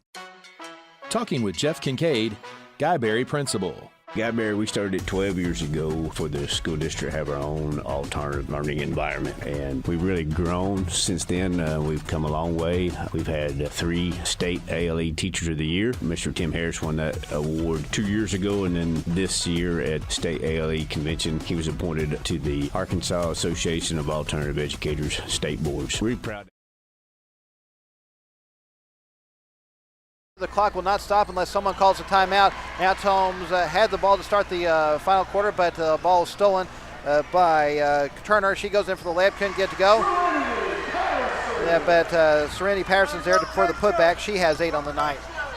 69-38, Mount Holmes up, and now Patterson comes up with another steal. She finds Pulliam to the low block for the layup. It rolls around and falls in. Yeah, 2 quick turnovers there by the Lady Bombers to start this. We've got Kiera Alcar, Lauren Rawls, Lakin Anderson, Addison Ferris, and Ava Fosness in for the Lady Bombers. Here is Rawls with it. Ball goes to Anderson, back to Rawls. Throws it right into the hands of Kenny Johnson in the paint, and Batesville comes up with another steal. That's 3 possessions, 3 turnovers there. Pulliam going into the lane is for the layup. I'm kind of surprised no foul was called, to be honest with you there. You know what? Kiera Alcar ran right underneath the player with her hands straight up as she was going in to shoot it, and caused a bad shot. I think it was great defense there by Kiera. It goes out of bounds, and Mount Home gets the ball back. 6:52 left to play in the game as the clock continues to run. And Alcar loses the handle of the ball, and Turner's right there for the steal. Pulling him back the other way, going in for the layup, no good. Hendricks gets offensive rebound. She puts it back up and in. It's 4 possessions, 4 turnovers, 8 points here straight for Batesville. Melina Hendricks with 6 on the night. And the ball goes down on the low block to Ava Fosness. She gets the layup, good. Her first 2 points of the night. 71-42, Mountain Home up, 6:21 left to play in the game. Ball goes to Pulliam on the right side. Up top to Hendricks. To Turner in the right corner, finds Hendricks cutting into the lane for the layup, no good. Too strong. Johnson tries to get the rebound, loses her footing, but Patterson's there to chase it down. Her three-pointer is blocked by Ava Fosness. Ball goes out of bounds. Last touch by Mount Home, and Batesville will inbound it with 11 left on the shot clock. Good defense there by Ava. If you notice, the ball did not hit the rim during that so shot clock's at 11 right now. Yep, inbound pass goes to Johnson. Back down to Turner. Ball goes to Patterson. her shot was blocked, and now the ball goes to Pulliam. Her three-pointer to beat the shot clock is no good, and the rebound's controlled by Mountain Home. Ava Fosness with 2 blocks right there. Yep. Here's Anderson with it, trying to throw it down to Addison Ferris. Yeah, Addison Ferris, that's right. And the ball goes out of bounds. Last touch by Batesville. Mountain Home will inbound it as the clock continues to run. 5:24 game. Inbound pass goes to Ferris. Back to Rawls in the right corner. Back to Ferris. She's going to pull up for the three-pointer. Rolls around, will not go. Ball is tipped around and chased down by Patterson. She can't dribble. She can't dribble. Yep. She knew it too. Good play there by Patterson. She gives it to Turner, who gets it to Pulliam into the front court. Pulliam has it on the right side.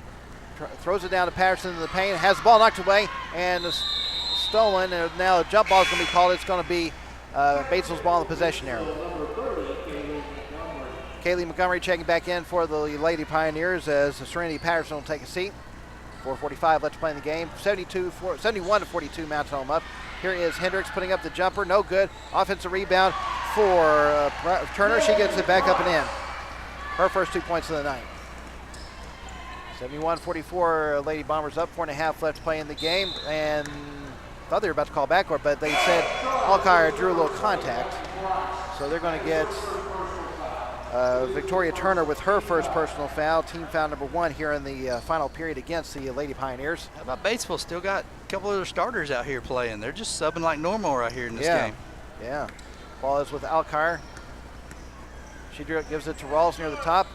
Tried to throw it down to Ava Fosness. Ball knocked away, but Anderson's there to pick it up. She dribbles into the lane, kicks it out to Rawls on the right wing. Thought about 3. Now instead, she'll pick up her dribble, find Fosness on the low block. She goes in for the layup. It's fouled on the way up.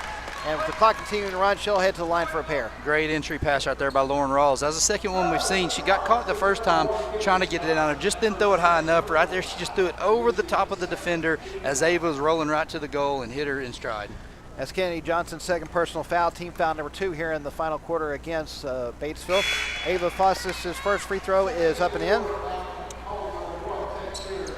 So you've got more subs coming in from Mountain Home. Looks like got Tay Chairs coming in and Kara Jackson replacing Lauren Rawls and Lakin Anderson. Yep.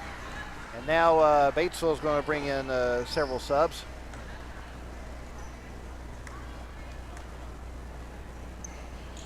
Second free throw for Fosness is up and in. She gets both. She has 4. Actually, Batesville cleared the floor right now, looks like. They must have heard me talking about them playing their starters. Rachel Mills into the front court. Has the ball knocked away. Chairs is able to chase down the steal, but has her pass knocked away. She can't stand up, yep. Yeah, and now, quite a quick sequence of 3 turnovers right there. Kara Jackson in there with nice hands, able to steal the ball. Tay grabs the ball and then turned it over, and Batesville stood right up with it. Alkire into the front court. Gives it to Jackson. Down to Ava Fosness on the low block. She puts up the turnaround jumper off the glass and in. Yeah, just easy work. Ava looking just like her sister in there, going in and putting 2 on the board. She has 6 on the night. Here is Mills with it. Carry. No call. Mills dribbling up at the top. Throws it over on the left side to Mackenzie Vestal. Now Mills has it once again. She's putting up the running jumper. It's fouled on the way up. So she'll head to the free throw line as we tick down near the 2-minute mark. Yeah, they got Kara Jackson right there. Kara did a great job on defense right there on number 10 the whole time, and then she was driving and kind of stopped to shoot a kind of out of control shot, and Kara got caught and kind of bumped her as she was shooting. Rachel Mills' first free throw is up and in. Kiara Alkire and Addison Ferris check out of the game as they're replaced by Lauren Rawls and Lakin Anderson. One more free throw for Mills to shoot. Second shot is up. She gets both. She has 4 on the night. 74-46, Mountain Home up. Less than a minute and a half left to play in this game. Ball goes to Rawls. Finds Anderson at the right elbow. Gives it to Fosness in the paint. She puts up the turnaround jumper. Good. We're just going to deem this night Fosness night in Batesville. They're coming in and showing, hey, Batesville, look what you missed out on tonight. That's right. 76-46, Mountain Home up. 1:08 left to play in the game. Here is Mills. Almost losing the handle of the ball. Now she does have knocked away and stolen by Jackson. She gives it to Anderson, who's quickly back the other way. She almost lost the handle of the ball, but gets it out to Rawls. Now finds Jackson on the right side to Chairs. She's going to put up the jumper just outside the lane. No good. Offensive rebound for Fosness. She has it up and in. Both Fosness girls are in double figures. Double figures for both Fosness girls. Mountain Home has 5 players in double figures tonight. Here is Mills with it. She's going to dribble into the lane. She's going to put up the jumper. Good. Rachel Mills with 6 on the night. Shot clock is off. See if we get a shot. I told them I wanted 80. Well, No. it looks like they're going to turn it over. The pass goes well over the head of Tate Chairs and out of bounds. Vestal inbound it to Mills, and looks like, I don't know if they're just going to let the last few seconds. Go get her, Kara. Get a steal. Let's get 80. Here is Mills with it. Third down to 11. Is about to knock the ball away, and Fawcett's will get it to Anderson. Are they going to break 80? Here is Anderson in the lane for the layup. Good, and Mountain Home does That's get right. 80. That's right. Kara Jackson coming through for us right there. Lakin Anderson with her first 2 points, and it is an 80-48 victory tonight for Mountain Home. Well, what can you say about this effort other than just amazing? Yeah, just outplayed Batesville in every facet of the game. Batesville wanted to go quick. They wanted to choose the tempo, and Lady Bombers were like, okay, we can play that game. And, it's just this is a 5A opponent, right? This is in the East. They're going to go over in the 5A East, and these are teams that this is what it does when you go play the Kickapoos and the Farmingtons of the world. Oh, yeah. This is what it makes these games look like, is that Batesville's not a bad team, and we just came in here after seeing some great teams, and here we are gonna turn that into a win here, a dominating win. So again, Mountain Home gets the 32-point victory. Our final score, Mountain Home defeats Batesville 80-48. We'll start the Baxter Health postgame show in just a moment. You're listening to Lady Bomber Basketball on Classic Hits 101.7. Hi, this is Melissa Miller, and it's football time, which means the Farmers and Merchants Bank joins you in cheering on the Mountain Home Bombers. We applaud the extra effort from neighbors like you that makes our local schools and activities such an integral part of our community. Working as a team to help you reach your goals is the perfect game plan for success. The Farmers and Merchants Bank, finally, a bank in your corner. Touchdown! Go Bombers! Member FDIC and Equal Housing Lender. Don't let an injury keep you down. Board-certified orthopedic surgeons Dr. Wynn Moore and Dr. Ed Roeder at Baxter Health Bone and Joint Clinic are ready to treat athletes of all ages. Doctors Moore, Roeder, and their staff integrate high-quality, compassionate care with innovative treatment and years of experience. Baxter Health Bone and Joint Clinic will get you back to doing what you love. For more information or to schedule an appointment, call 870-424-4710 or visit baxterhealth.org. When the time comes to consider home care for a loved one, let First Choice Home Care make it a simple and easy process for everyone. With trained PCAs and CNAs, we will treat your loved ones like our family. With 10 offices around the state of Arkansas and award-winning care, let us show you why First Choice Home Care is the best choice. Give us a call today, 870-222-0088, or visit us on the web at www.firstchoicehomecare.net. And as always, go Bombers. Configuring the Bluetooth, deciding who controls the music, remembering where you parked. Why are simple things sometimes so complicated? Thankfully, with an auto owner's insurance independent agent, getting the right coverage for your vehicle doesn't have to be one of them. So you can get back to more important things, like remembering if you're on the 3rd or 4th level of the parking garage. That's simple human sense. Visit American Safeguard Insurance of Mountain Home on the corner of Highway 62 and Cardinal. Insurance made simple. Everyone is in a hurry these days, even when it comes to their banking, but sometimes you still need to talk to a real person. Arvis Bank's new ATM with live teller in Mountain Home is bringing customers a convenient way to do just that. You'll get the personalized touch of a teller-supported banking without the hassle of having to go into the bank. Just drive through and connect with one of our friendly associates with just a touch of a button, whenever it's convenient for you. Visit your Arvis branch location with ATM LT at 2619 Highway 62 East to try out the Arvis ATM with live teller today. ASC Warranty is proud to support the Mountain Home Bombers. ASC Warranty provides dealers with vehicle protection plans for any vehicle in their inventory. ASC Warranty's greatest assets are the people that make up the ASC team. The work ethic and dedication to consistently superior services provided by all of their employees are second to none. ASC Warranty is proud to say the Bombers have the same values. ASC Warranty is one of your biggest fans. They will be cheering you on every step of the way. Go Bombers!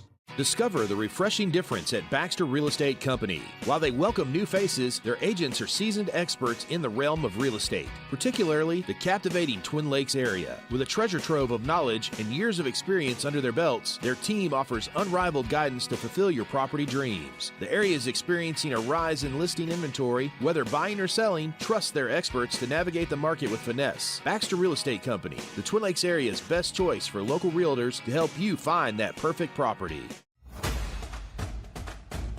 The community of Mountain Home continues to be committed to the Bombers, just as Centennial Bank is committed to their customers. Patience, perseverance, commitment, and resilience are key ingredients for success both on and off the field of play. Whether you're cheering on the Bombers, starting a new business, or planning for the future, Centennial is there for all of life's moments. Let them be your partner. Centennial Bank, member FDIC.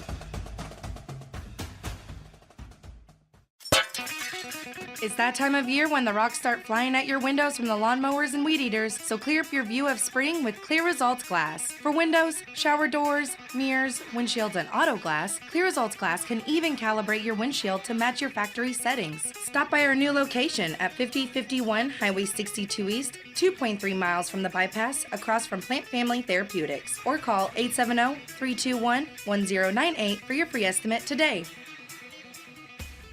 Are you tired of feeling like a number at your bank? At FNBC, they pride themselves on providing personalized service to each and every customer. They believe in building strong relationships, and they take the time to get to know you and your unique financial goals so they can provide the best service possible. They invite you to stop by into any of their convenient locations across North Central and Northeast Arkansas and Southeast Missouri to meet their team of dedicated community bankers. You and FNBC. Better together. Member FDIC. Go Bombers!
Not going to really have a chance to do a pregame show, so you're going to have to get some extra Baxter Health spots in there.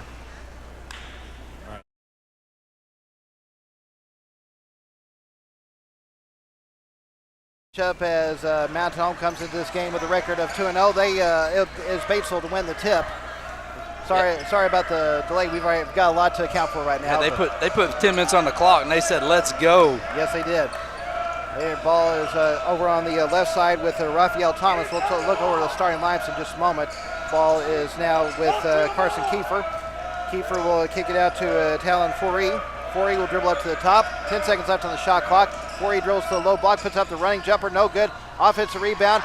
The tip by Thomas couldn't get to go, and this time Mountain Home comes up with the board. Ooh, Mountain Home dodged the bullet right there. Ball is with Ryder McLean on the left side. He's joined by Blaine Tate.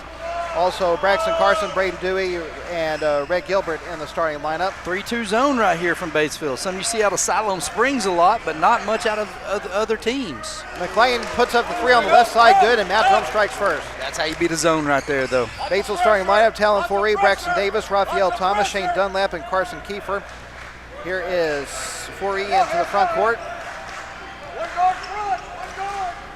Tate right there on him, Mountain Home in a man-to-man. Mountain Home had the same starting lineup: Blaine Tate, Rhett Gilbert, Ryder McLean, Braxton Carson, and Braden Dewey.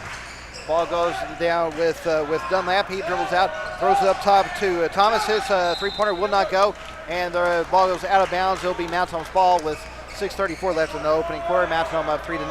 You're going to see Mountain Home in our patented kind of amoeba defense, I call it. It's a zone, but it's kind of a matchup zone, and right now we'll see if Batesville can figure out how to attack it. Tate into the front court, throws it to McLean. He's going to try another three on the left side. This one will not go. Dewey had the offensive rebound, had it knocked away. Gets it back, though. He'll be fouled on the way up, and he'll head to the free throw line with 6:19 left in the first quarter. Nice offensive rebound there by Dewey. That's what Dewey's going to give you. He's going to go to work, and one thing you're seeing in the zone right now, they've got 3 up top, 2 down low. Dewey is going down and burying that bottom part of that zone, and we're kicking it over to the side, and as soon as we do that, we're able to get a 3-point shot. Braden Dewey's first free throw, no good. He has one more to shoot. That foul is on Braxton Davis, his first personal foul, team foul number 1 against Batesville. Let's remind you of the officials, brought to you by Baxter Health Bone and Joint Clinic. They are Brent Johnson, Justin Yates, and Tommy Parkinson. Dewey gets the second free throw, his first point of the night. 4-0, Mountain Home up. Back comes Batesville with it. Ball goes to Thomas, who's cutting into the lane for the layup, good.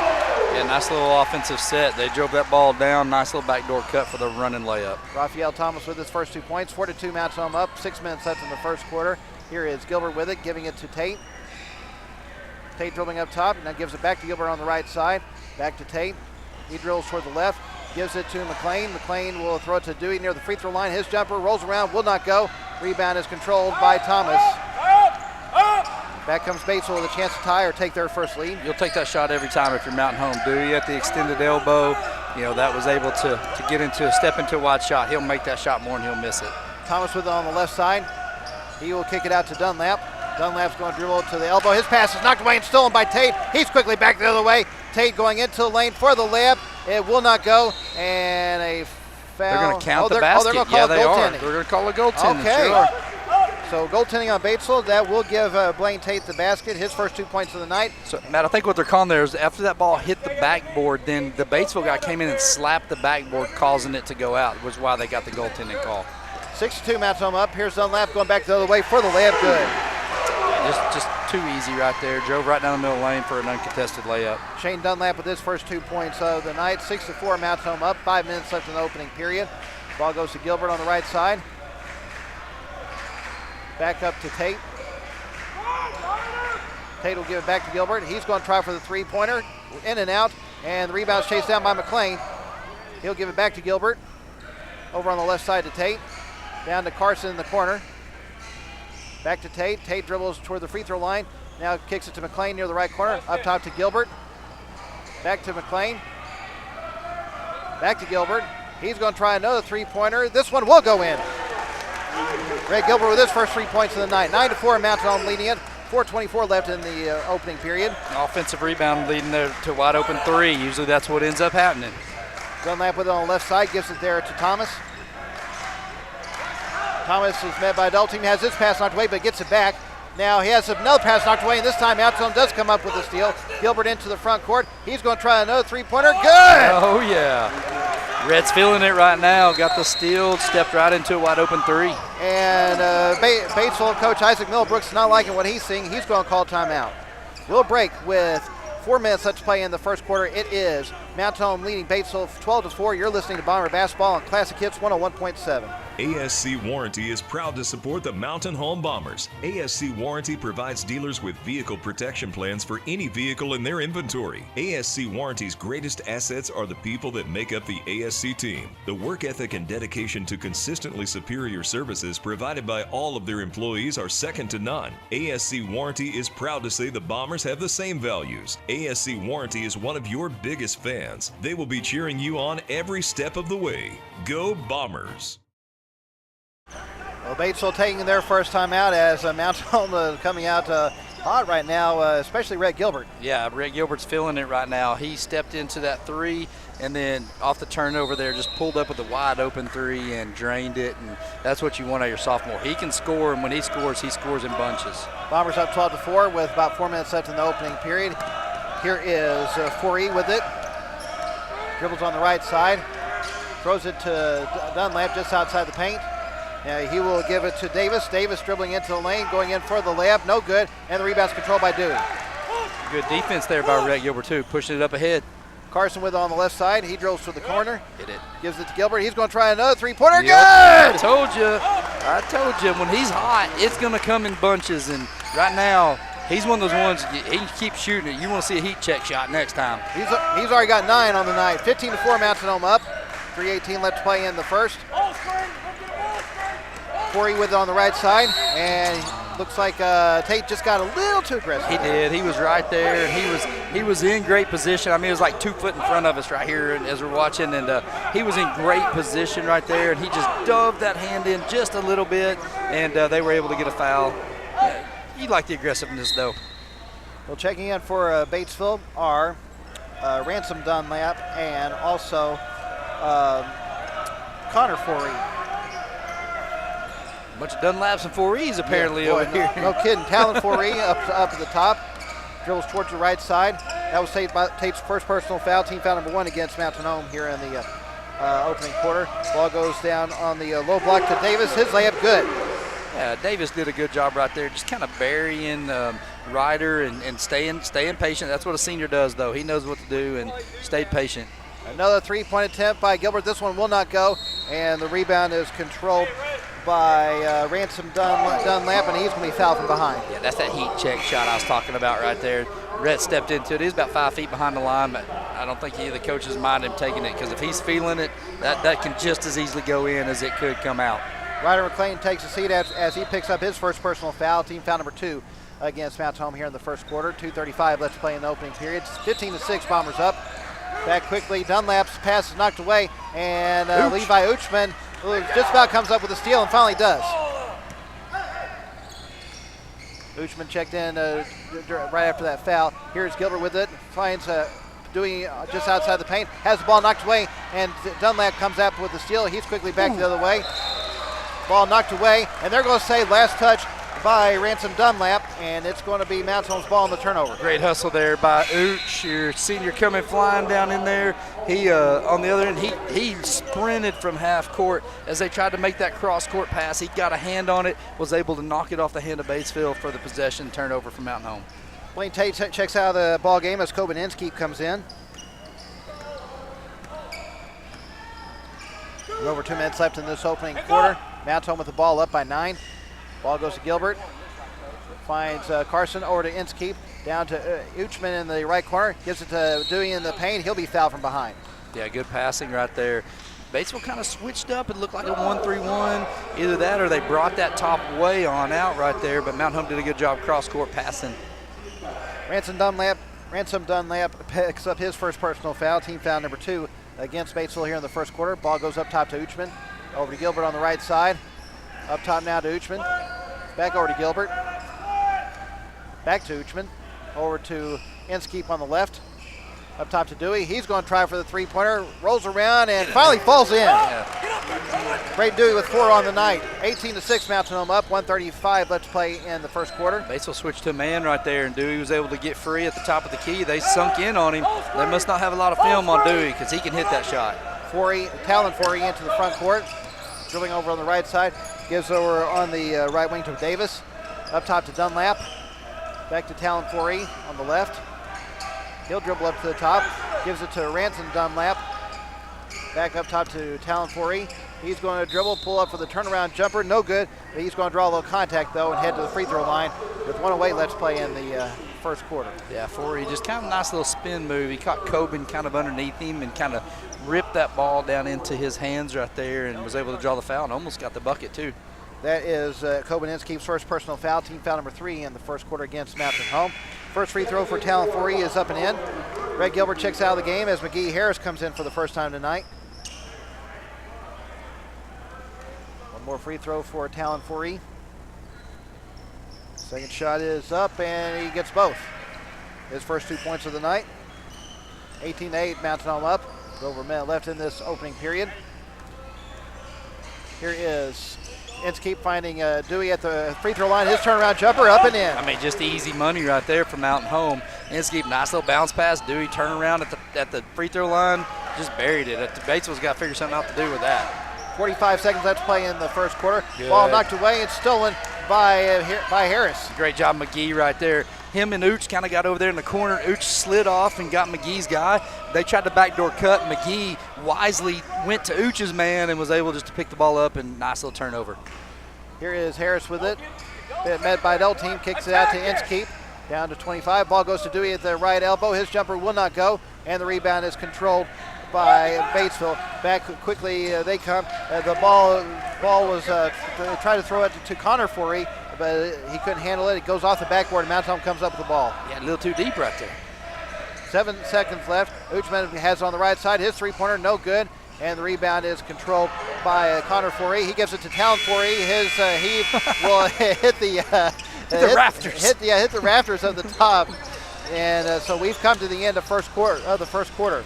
After 8 minutes of play, it is Mountain Home leading Batesville 20-8. You're listening to Bomber Basketball on Classic Hits 101.7. Is it time to move to a smaller home? Be closer to town? Stop taking care of that big yard? Hi, I'm John Shaw with the Ozarks team at Century 21 Lemac Realty, and this is my partner, Heather Hendricks. We understand and we can help. You need to find a new home while you sell the one that's too big. We've helped hundreds of our friends, and we can help you. Contact us, the Ozarks team, at enjoytheozarks.com. The Ozarks team, Century 21 Lemac Realty, 1024 Highway 62B East in Mountain Home, Arkansas. Are you building a new house, not sure where the property lines are? Strider Consulting can help. They're a civil engineering and land surveying firm located at 1029 Highway 201 north of Mountain Home. With over 23 years in the business, Strider Consulting has the experience and expertise to bring your project to life. Visit strider.consulting to see their full list of services and request your quote today. Strider Consulting is a proud supporter of Mountain Home Bombers athletics. Strider Consulting, engineering our future. Ball to start this second quarter as they lead Batesville 20-8. I tell you, another great quarter for Mountain Home. Oh, you got to love that start if you're Mountain Home right there. Rebounds are pretty even, but hey, we forced them into 6 turnovers, and Mountain Home only has 1. That can't continue, or Mountain Home's going to blow this game open. Yep, here is McLean with it. Gives it to Inskeep. We're back underway. Drew Haney in for the Bombers right here. Uchman with it. Has the ball knocked away, gets it back. Over to Harris. Ball goes to McLean in the left corner. His three-pointer, no good. Offensive, well, Mountain Home had it for a moment, but that was Drew Haney going up for it and had it knocked away. Goes out of bounds. Last touch by Batesville. Mountain Home will inbound it underneath the basket as we're 23 seconds into the second quarter. Yeah, Haney's able to secure that offensive rebound, dribble down as he was going to go up to it, and just kind of got knocked out of his hands. Inbound pass goes up top to Harris. Now he'll give it to McLean. McLean dribbling towards the left corner. Now kicks up top to Uchman. Over to Inskeep. Now Harris has on the right side. Up top to Uchman. He's going to try for the three-pointer. No good. And the rebound is knocked around. Harris tried to save it in. He couldn't. And Bates will get it with 7:20 left in the half. And Drew Haney right now coming in with some active energy and big hands for the Bombers. Coming in and getting, that's 2 hands on 2 offensive rebounds that Drew's got. Great looking sophomore that we got. Carson Kiefer and Raphael Thomas checking back in for Batesville. 12-point Bomber advantage. Here is Talon Foree giving it to Dunlap. Over to Thomas on the left side. Thomas will give it back to Talon Foree. Almost had it knocked away, but was able to secure it. Now ball is with Davis on the right side. He drills to the low block, going in for the layup. No good. Offensive rebound for Davis. He couldn't get the foul to go, and this time the rebound controlled by Haney. Drew Haney going to work down low. Offensive rebound for Batesville, but Haney secured the next one. Inskeep will find Uchman in the right corner. His jumper, good. Levi Uchman with his first 2 points of the night. Good job by Coben attacking the middle of that zone. Nice one pass. Uch had his feet set for about a little short corner 15-footer and buried it. Looked like he got a defender off his feet too. Yeah, he did. Did a good job. And now Inskeep comes up with a steal, just picks the pocket of Talon Foree. Ball goes to McLean on the left side. His three-pointer in and out, and the rebound is controlled by Kiefer. That's going to be a big moment right there if you're the Bombers. Talon, go ahead. I said the bench will stand up ready for that one to go down. Talon Foree in the front court for Batesville. 22-8, Mountain Home up. 6:10 left to play in the half. Ball is with Thomas on the left side. Thomas dribbles to the left elbow. He's going to pull up for the jumper. No good. And the rebound is knocked around and finally controlled by Harris. Yeah, good rebound by Muggs right there with the rebound. I tell you, if you're Mountain Home, you'll take Thomas driving to that shot. Contested shot. You'll take that all night long. Well, Harris kind of skied for that rebound. Yeah, there. he did. Ball goes over on the right side to Harris. Now to Inskeep. He's going to dribble it to the free throw line. Gives it to Uchman. Up top to Harris. Over to Inskeep on the right side. Thought about the 3 instead. Throws it to Haney in the right corner. His jumper will not go. Uchman tips it back up and in. What a tip in by Levi Uchman. Yeah, well, they say a kid's bouncy. Uch has some hops on him. He flew in there, put that ball down, caught it high up there, kept it up high, and put it in the rebound. It looked like it took a little bump as well. Yeah, he did. Ball's with Foree on the right side. Talon Foree picks up his dribble, gives it to Kiefer. Back to Talon Foree. He cuts into the lane. He's going to be fouled. I don't know if they're going to call down. I think they're calling call on the floor. Yeah, they're getting McGee Harris as he tried to cut. McGee stuck his hand out, kind of grabbed a hold just a little bit. Honestly, not a bad foul right now. Probably prevented a layup. Ranson Dunlap comes back in for Batesville, replacing Raphael Thomas. That is Inskeep's first personal foul. Team foul number 1 against Mountain Home here in the second quarter. Ball is with Carson Dunlap, or Shane Dunlap, sorry. He can't get this jumper to go. Gets his own rebound, though. Kicks it out to Davis. Davis drills to the low block, puts up the jumper, no good. And the rebound's chased down by Inskeep. Let's talk about the depth of Mountain Home right now. I mean, we've got guys on the floor right now that are just providing great minutes here. And offensive foul away from the ball. Inskeep just lost control and bowled over the defender. Yeah, he did. He was driving. Coben's done such a good job getting to his feet to the middle of the paint right there, and he did what he was supposed to. He just got a jump stop right in front of that defender. He just kind of kept going. That defender held his ground and took the off-player control foul. That was Inskeep's second personal foul. Team foul number 2 against Mountain Home here in the second quarter. He checks out of the game, as does Drew Haney, McGee Harris, and I believe Levi Uchman. Yeah, Mountain Home's got their starters back on the floor. And Mountain Home comes up with a steal. Here is Tate finding McLean in the lane for the layup. Good. Man, Braxton Carson full on dove, tapped the ball to Blaine Tate, Blaine just touch passed, full or half court bounce pass in stride as he's able to hit Ryder in for the layup. That was a beautiful play by the Bombers.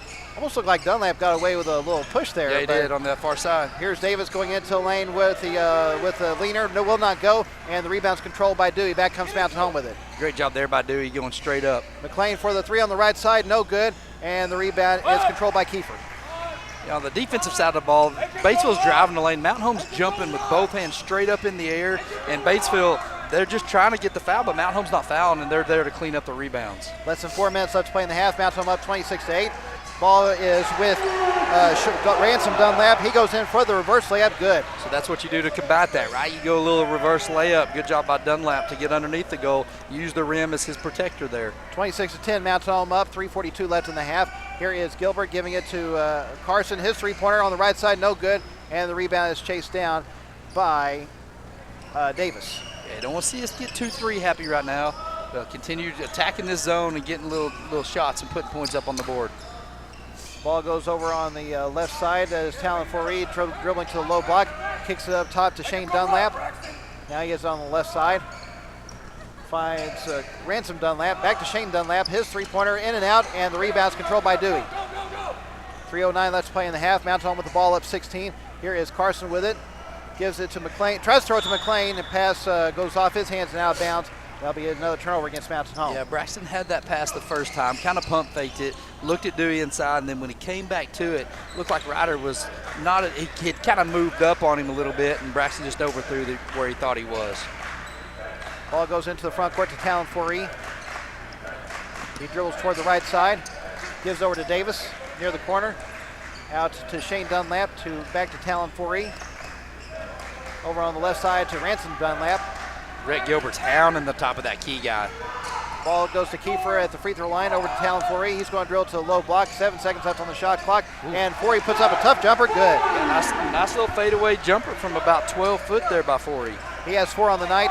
26-12. Mountain Home up. 2:25 left in the half.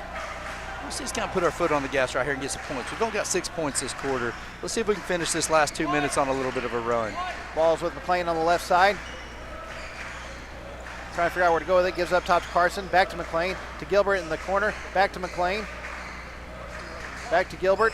Down to 10 on the shot clock. Ball goes to Dewey. Up top to McLean. He's going to pull up for the three-pointer. In and out. But the tip hit by Braxton Carson. He gets it. And gets his first 2 points of the night. Mountain Home's up by 16. 28-12 with less than 2 minutes left of the half. Mountain Home did a good job inside out attacking that zone right there. And the shot went up, and they didn't account for Braxton. Braxton right back in with the 2 points. Shane Dunlap couldn't get the layup to go, but he drew contact, and he'll hit the free throw line. Red Gilbert picks up his first personal foul. 13th foul against Mountain Home here in the second quarter. 1:49 left to play in the half as Shane Dunlap's first free throw is up and in. Looks like Connor Foree is coming back in for Batesville replacing Carson Kiefer. And Shane Dunlap's second free throw rolls around and finally falls in. 28-14, Mountain Home up. 1:42 left in the half as Tate dribbles, gives it to Carson. Down to Dewey on the low block. He puts up the jumper, has a block from behind. Mountain Home gets offense rebound. Ball goes to Gilbert. His three-pointer will not go. And Shane Dunlap gets the rebound. Yeah, he's kind of upset. He thought he took a shot to the face there. I thought he walked. Of course I did, right, though? Yeah, no comment. Here's Davis with it up top. Throws it down to Connor Foree. Ball goes back to Davis. He puts up the layup. It will not go, but he draws the foul, and he'll go to the free throw line. That's 2 there on Gilbert in the last couple possessions here. He just kind of got stuck and had his hand straight up. It is indeed his second foul. The 14th foul against Mountain Home here in the second quarter. Braxton Davis at the free throw line for the first time tonight. First shot is up. No good. He has one more to shoot with 1:14 left to play in the half. Fred Gilbert and Braxton Carson check out as McGee Harris and Levi Uchman come back in. Kind of interested look there as he shot that free throw. He's leaned all the way over the line. He's trying to balance so he didn't step down before the ball hit the rim. See if he stays a little more balanced this time. Davis's second free throw is up and hits the front of the iron and falls in. I'd have liked the first shot better. Yeah, right. He has 3 on the night. Mountain Home's lead is 13 right now. 28-15 is our score. A little over a minute left in the half. Harris with it up on the right side, gives it near the top to Tate. Now McLean has it on the left side. Over on the right side, the ball goes down to Dewey just outside the lane. Has the ball knocked away and stolen by Thomas. 50 seconds left to play in the half. Ball is with Shane Dunlap on the left wing. He'll give it up top to Davis. About a 15-second difference between the shot clock and the game clock right now. Ball is with Davis on the right side. He gives up top to Shane Dunlap. He's going to dribble to toward the low block. Put up the jumper. He'll be fouled on the way up, and he'll go back to the free throw line with 32.7 left in the half. Dunlap just kind of buried, just kind of slow dribbled down on that left side. Nice little kind of post move there to kind of pump fake, get Ryder in the air and take the hoop or the harm. That's McLean's second personal foul. That does put Batesville on the bonus for the rest of this half. First free throw for Dunlap will not go. Drew Haney comes back in for Mount Home, replacing Ryder McLean. I tell you the difference in this quarter right here. You know, Mount Home was up 6-1 on turnovers. Right now, they've lost this one 3-1 in this one, and Batesville's been able to convert on some of our turnovers. Dunlap gets the second free throw, 1 of 2 on that trip. He now has 5. Mount Home has a 28-16 lead. Ball is with ball. We'll try to throw it to Uchman. The ball, they're going to say last touched by Batesville. Millbrook's trying to say it was off Uchman, but the official says no. Yeah, it's a close one. This official right here was in good position to see it. 21.4 left in the half. The inbound pass goes to Maharis. Over to Tate on the left side. Shot clock's off right here, so Mount Home can get the last shot if they want it. Ball goes to Uchman. He's going to dribble into the lane, going in for the runner. No good, and the rebound's controlled by Thomas. Now Batesville can get the last shot. Ball is with Davis. He's into the front court. Davis is going to go coast to coast. His layup is blocked by Dewey. Goes out of bounds, and Matt Batesville can inbound it with 3.4 left in the half. Dewey flew out of nowhere right there to throw that ball up against the glass over here. And Batesville's going to call timeout to try to set up one last play before the end of the half. We'll break with 3.4 left. It is Mount Home leading Batesville 28-16. You're listening to Bomber Basketball on Classic Hits 101.7. Here's Mary Beth Russell, Mountain Home High School principal. So we have a lot of good going on right now at the high school. Think about it. If you're a teenager, you want to come to high school because we have all the things. That's the best part about being in high school is doing the things. Listen, if you can name it, we have a club that fits it. You know, I joke around about we're like New York. We're the high school that never sleeps. We have the mentoring program once a month. Our kids, they get to actually look and see experiences that no other high school in our area provides. Here's Kyle McCarn, Mountain Home Junior High School principal. Everybody has a good time at the junior high. We're so proud of what we've been able to accomplish and all of those things. I think the biggest thing we have going at Mountain Home Junior High is just the culture that we have established. Coming into this, still with a 12-point lead going into half. Inbound pass will be triggered by Davis. Throws it into Dunlap underneath the basket. Is he going to get the shot off? He is going to try to get it up. It will not go, though, and Mount Home will go into the locker room up by a dozen. Yeah, good quarter right there. Like I said, it felt like we lost that quarter, but it's a tie quarter, so you go up 12 at Batesville, that's a great first half for your Bombers. Well, after 2 quarters of play, it is Mountain Home leading Batesville 28-16. We'll start the Central Heating and Cooling halftime show in just a moment. You're listening to Bomber Basketball on Classic Hits 101.7. They don't cause an access issue, providing members with reliable service. North Arkansas Electric Cooperative, a Touchstone Energy cooperative. Is it time to move to a smaller home? Be closer to town? Stop taking care of that big yard? Hi, I'm John Shaw with the Ozarks team at Century 21 Lemac Realty, and this is my partner, Heather Hendricks. We understand and we can help. You need to find a new home while you sell the one that's too big. We've helped hundreds of our friends, and we can help you. Contact us, the Ozarks team, at enjoytheozarks.com. The Ozarks team, Century 21 Lemac Realty, 1024 Highway 62B East in Mountain Home, Arkansas. Are you building a new house, not sure where the property lines are? Strider Consulting can help. They're a civil engineering and land surveying firm located at 1029 Highway 201 north of Mountain Home. With over 23 years in the business, Strider Consulting has the experience and expertise to bring your project to life. Visit strider.consulting to see their full list of services and request your quote today. Strider Consulting is a proud supporter of Mountain Home Bombers athletics. Strider Consulting, engineering our future. United Country Real Estate of Mountain Home is the largest seller of rural real estate in the United States. With United Country, you'll find trust and integrity, integral parts of their high standards. As a seller, you'll benefit from United Country's unique and proven marketing system. You owe it to yourself to call the #1 team in the nation today at 425-3820. United Country Real Estate, proud supporters of our Mountain Home Bombers. Brad, what are you doing? I'm resizing all my boxes. Why? New math. Everyone's doing it. The Big 10 equals 12, the Big 12 equals 18, and the Pac-12 now equals 4. And I have Traeger, Samsung, Sony, and Sonos systems that fit in all kinds of boxes, so I'm resizing. People don't care about your boxes, just the stuff that's in them. Yeah, well, 10 out of 8 people like our big boxes better. Folks, come see all of our different sized boxes next to Walmart Mountain Home or at BigBoxBrad.com. Touchdown! 5 points. Clay Maxey, 30 years in the car business. What's it taught you? The biggest lesson I've learned, I think, is probably one of the first lessons I learned, which was take care of people and they'll take care of you. You believe strongly in taking care of the communities that you serve as well. And absolutely. If we're not going to be a good steward to the community, we're not going to last long. And doing it with a genuine heart and have relationships with our customers and our employees that are people we care about, treat like family, and then, again, we hope to do business with them over and over. ClayMaxeyChevrolet.com.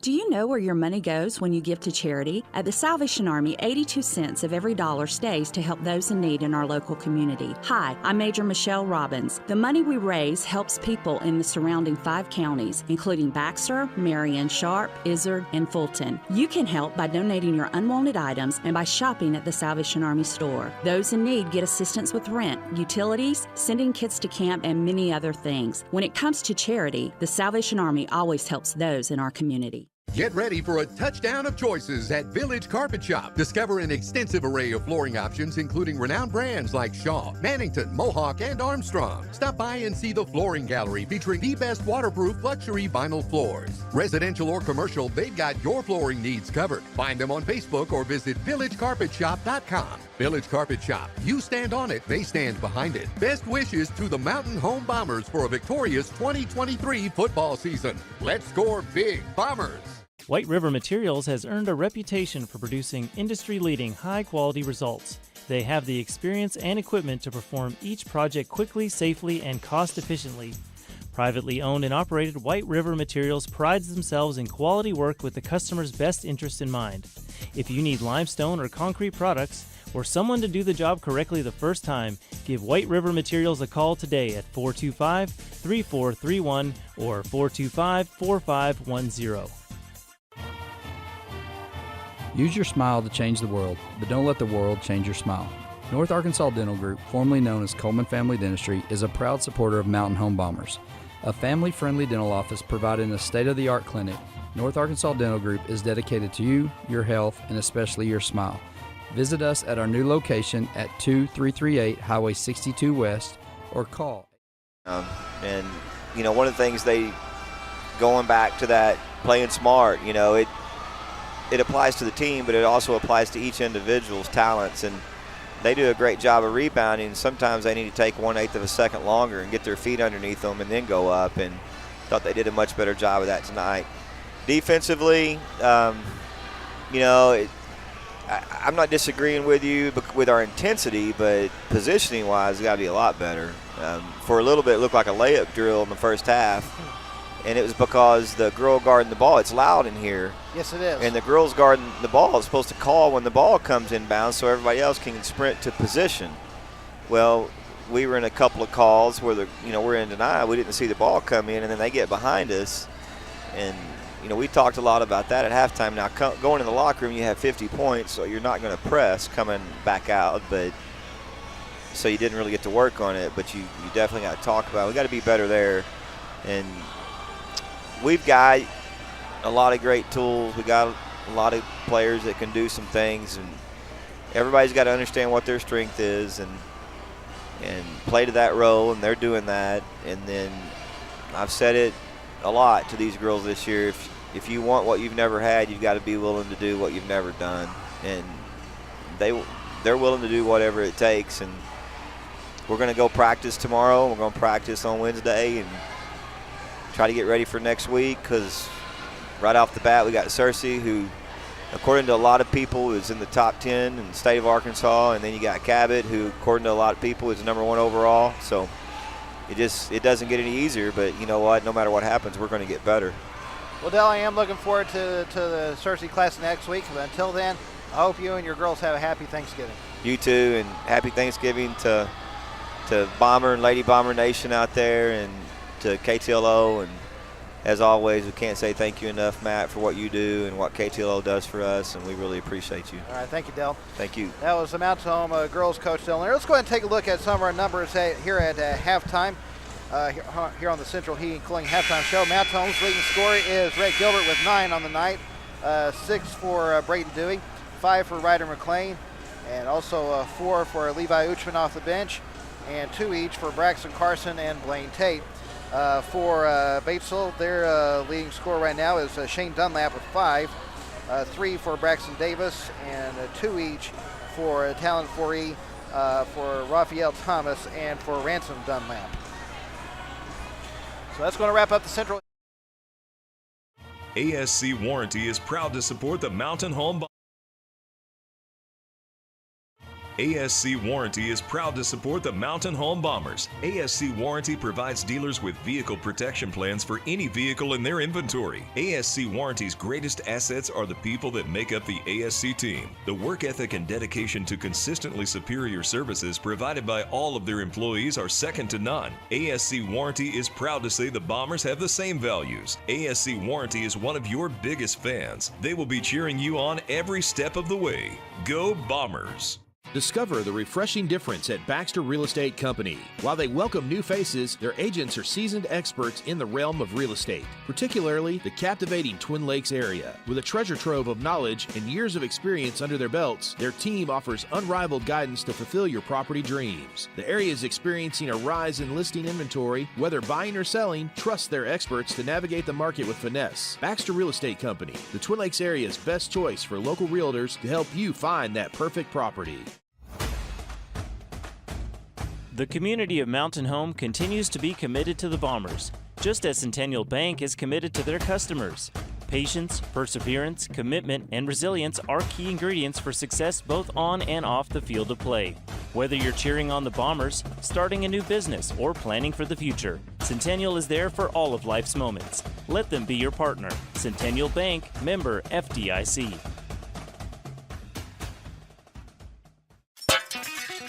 It's that time of year when the rocks start flying at your windows from the lawnmowers and weed eaters, so clear up your view of spring with Clear Results Glass. For windows, shower doors, mirrors, windshields, and auto glass, Clear Results Glass can even calibrate your windshield to match your factory settings. Stop by our new location at 5051 Highway 62 East, 2.3 miles from the bypass, across from Plant Family Therapeutics, or call 870-321-1098 for your free estimate today.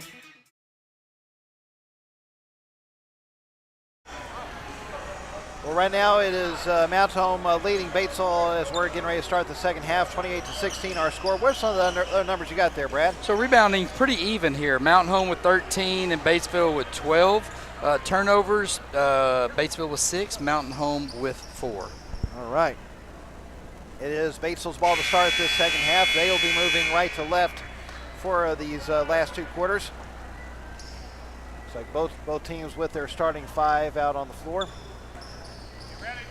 Shane Dunlap will inbound the ball on the far sideline, gets it in to Talon 4E. We're back underway.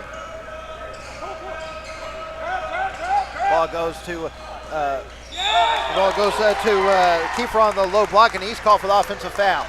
Yeah, great job right there. Mountain Home came out of the half there with a half-court trap, threw it down low, and good job. I think it was Braxton Carson there that stood his ground and took a charge. So Batesville turns over 8 seconds into the half. Right now, Mountain Home with the ball up by 12.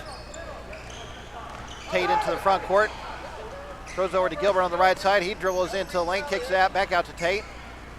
Now he dribbles it towards the lane, pulls up for the jumper, no good. And Thomas gets a rebound for the Pioneers.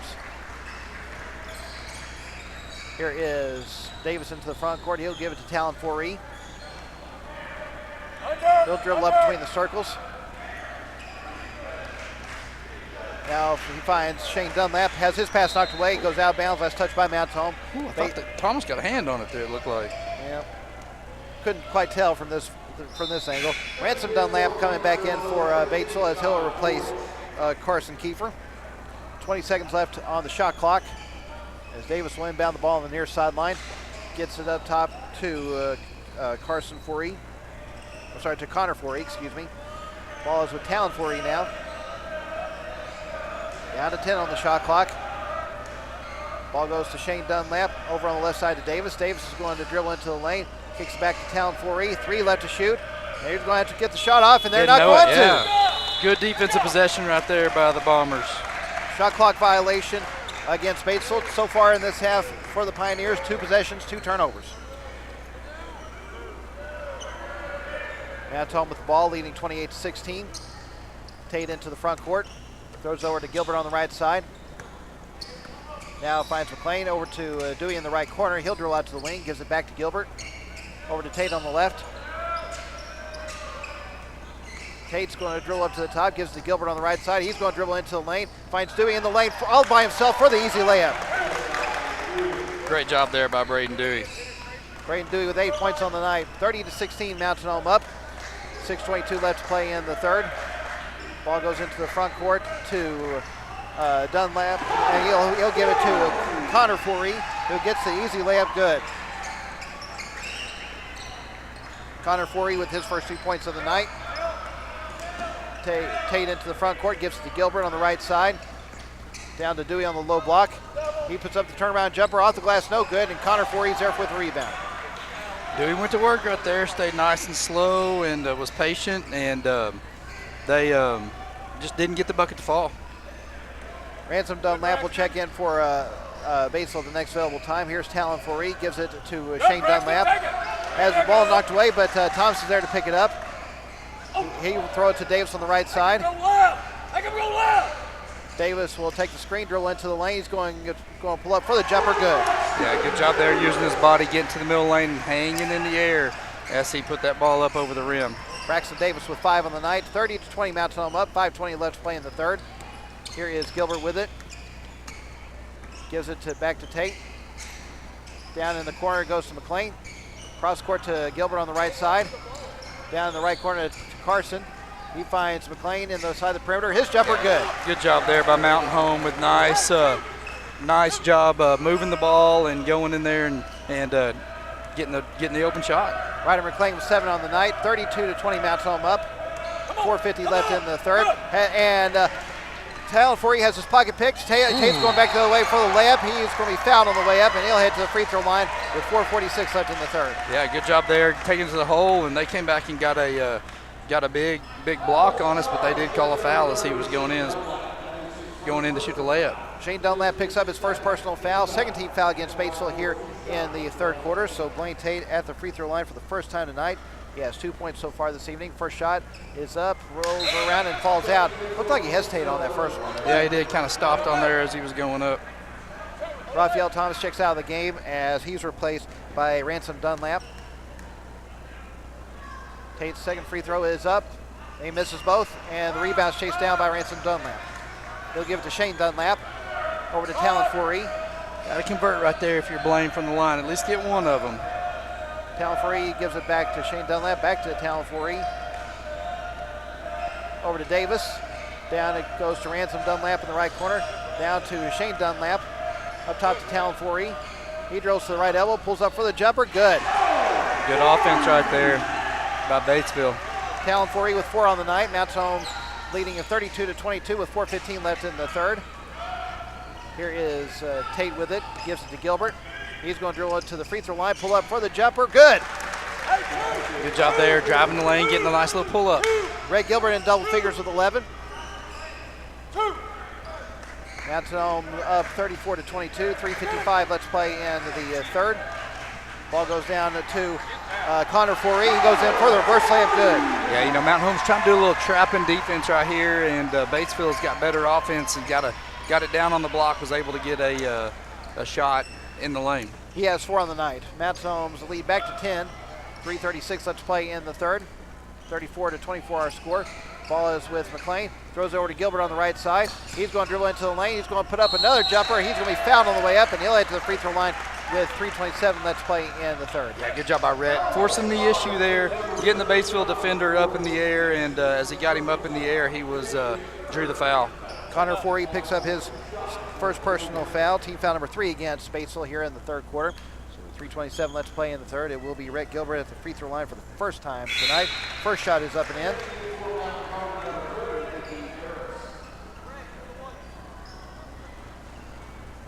Blaine Tate's going to check out of the game as he's replaced by McGee Harris.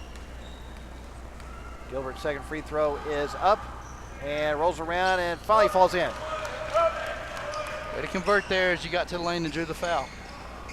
13 on the night for Rhett Gilbert. Mounts Home's lead back to a dozen, 36-24 our score. And now Shane, oh wow, they're going to call Rhett Gilbert for the blocking foul. Wow. It looked like Shane Dunlap pushed off with his forearm. He was set up right there. And man, he did get shoved, and Mountain Home coaches are saying the same thing right here beside us. Shane Dunlap going into the lane for the layup, good. He has 7 on the night. 36-26, Bombers up, 3:08, let's play in the third. Ball goes into the front court to McGee Harris. He has on the right side, has the ball knocked away, and come on, Matt, you got to have that ball. Yeah. Right in our lap right there. Almost. I was waiting to see if anyone was going to come try to save it in. So Ray Gilbert's going to check out of the game as Kovaninski comes in. 3:02, let's play in the third. Inbound pass goes to Dewey, back to Inskeep. Now Harris has it, back to Inskeep. On the right side, down the corner to McLean. McLean's going to drill it on the wing. Will pull up for the jumper, no good. He's going to chase down his own rebound in the right corner. He'll kick it back out to Inskeep. Mounts Home set back up with it. Harris with it near the left corner. His three-pointer no good, but Carson's there for the offensive rebound. Couldn't get that to go, but he tips it back up and in. Yeah, Braxton's short-armed, and look here, McGee Harris. Oh, look at the hustle by the junior. Yeah, McGee Harris. Senior, sorry. He knocked the ball away, just ran out of real estate there on the baseline. He did. He's hounding Batesville all the way full court. That ball was going out of bounds. He full-on Superman dove trying to save that ball in. He sure did. By the way, Braxton Carson has 4 on the night. Mounts Home's lead is back to 12. Here is Connor Forey giving it up top to Talon Forey. Actually, that was Ransom Dunlap with it. Now Talon Forey has it, gives it to Shane Dunlap. Shane Dunlap's going to dribble into the paint. Tries to throw it to Connor Forey. He couldn't handle it. Saved by Braxton Davis. And with 10 seconds left, here is Ransom Dunlap putting up the three-pointer, and it's wedged between the backboard and the rim. Wow. It'll be a jump ball. It'll be Mounts Home's ball in the possession area. You don't see a ball get wedged from about 4 foot or 5 foot off the top of the key very often, but it did right there. I've seen some balls get wedged, but that's the weirdest one I've ever seen. From that angle, it's tough to get wedged, but he did it. Yeah. Ball here is Braxton Carson throwing it to McLean just outside the paint. His jumper no good. Inskeep with the offensive rebound, kicks out to McLean in the right corner. His three-pointer good! How many times do we see an offensive rebound lead to a kick-out three? Ryder McLean with 10 on the night, and Isaac Middlebrooks is going to take the timeout. We'll break with 1:39. Let's play in the third. It is Mountain Home leading Batesville 41-26. You're listening to Bomber Basketball on Classic Hits 101.7. Don't let an injury keep you down. Board-certified orthopedic surgeons Dr. Wynn Moore and Dr. Ed Roeder at Baxter Health Bone and Joint Clinic are ready to treat athletes of all ages. Doctors Moore, Roeder, and their staff integrate high-quality, compassionate care with innovative treatment and years of experience. Baxter Health Bone and Joint Clinic will get you back to doing what you love. For more information or to schedule an appointment, call 870-424-4710 or visit baxterhealth.org. When the time comes to consider home care for a loved one, let First Choice Home Care make it a simple and easy process for everyone. With trained PCAs and CNAs, we will treat your loved ones like our family. With 10 offices around the state of Arkansas and award-winning care, let us show you why First Choice Home Care is the best choice. Give us a call.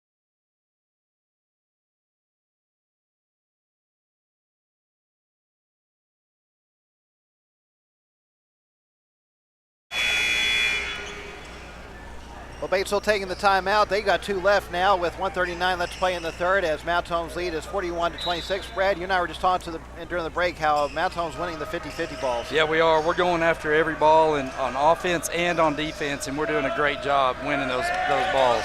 Almost won another one right there, but there's Shane Dunlap there to pick it up. He gives it back to Talon Forey. back to Shane Dunlap. Almost lost it. Now he will kick it to Davis in the paint. And now Davis will draw a little reach and foul against Mountain Home with 1:18 left play in the third. They're going to get Braden Dewey with his first personal foul, team foul number 1 here in the third quarter against Mountain Home. Or actually, second team foul. You got to like the Mountain Home has extended this lead by 3 here in this third quarter with 1:16 left. Ball is with Shane Dunlap. He's going to pull up for the 3 near the right corner. No good.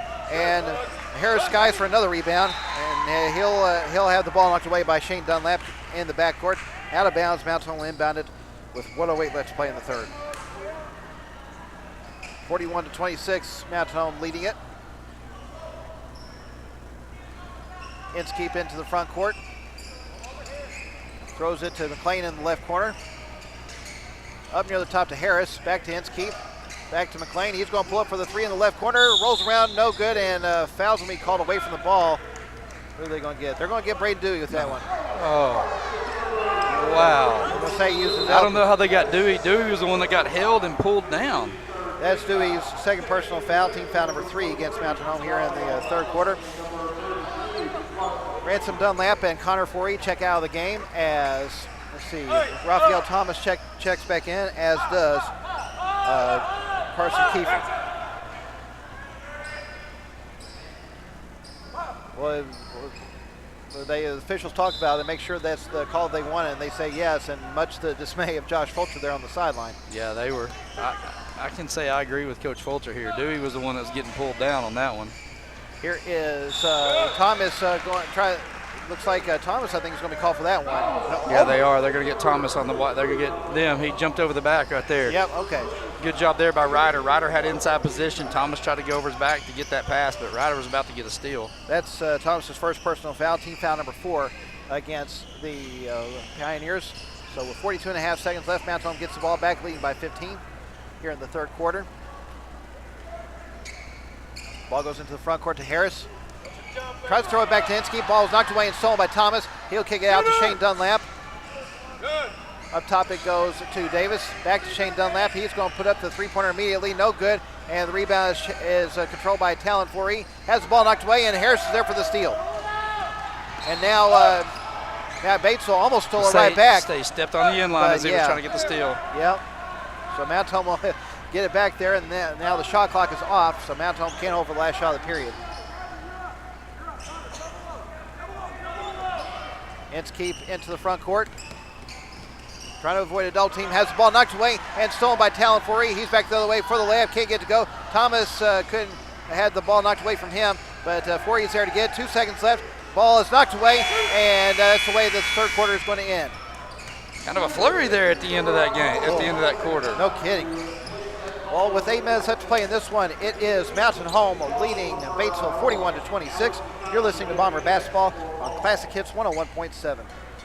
Talking with Jeff Kincaid, Guyberry Principal. Guyberry, we started 12 years ago for the school district to have our own alternative learning environment, and we've really grown since then. We've come a long way. We've had 3 state ALE Teachers of the Year. Mr. Tim Harris won that award 2 years ago, and then this year at State ALE Convention, he was appointed to the Arkansas Association of Alternative Educators State Boards. We're proud to have him on there. It's really been a big blessing. Visiting with Miss Kristen Goodwin, how would you describe the culture at Hackler? I've always heard it referred to as Happy Hackler. Well, we are very happy at Hackler. We're very proud of the work that we do at Hackler. I think that we have outstanding students, and we have a faculty and staff that I am immensely proud to work with. They are easy to talk about. They're easy to celebrate because they want what's best for our students, and I'm very proud to be able to lead them. Mountain Home, actually Batesville's ball starting final quarter as Mountain Home's up 41-26. What'd you see out of that third quarter, Brad? You gotta like that we extend our lead to 15. 3 points after the halftime. It's just Mountain Home playing good hustle and going after all the loose balls. I think that's going to define what we had there in that third quarter was just Mountain Home just outworked Batesville. So both teams come out on the floor. Mountain Home try to put in some subs, but they're going to keep them on the Yeah, they're going to say that Braxton Carson didn't get to the scores table here in enough time. Okay. Drew Haney and Kobaninsky come in for Mountain Home, and they're going to keep Braxton Carson on the sideline for a little bit longer. Oh, no, I'm sorry, Rick Gilbert is going to stay on the sideline too. So here we go. Talon Forey in the front court, giving it to Shane Dunlap. Up top to Kiefer, over on the left side to Thomas. Thomas going to dribble into the lane for the layup, no good. Offensive rebound for Kiefer, he puts it back up and in. Yeah, good rebound right there by Batesville. Put it back in. Carson Kiefer with his first 2 points on the night, 41-28 Mountain Home up as we're 26 seconds into this final quarter. Harris with it on the right side. He drills toward the corner, has the ball knocked away, but gets it back, and now tries to throw it to Haney. Ball goes wide of him and out of bounds, and it will be Batesville's ball on the turnover. Blaine Tate, Rick Gilbert, and Braxton Carson check into the game, replacing McGee, Harris, Drew Haney, and Kobaninsky.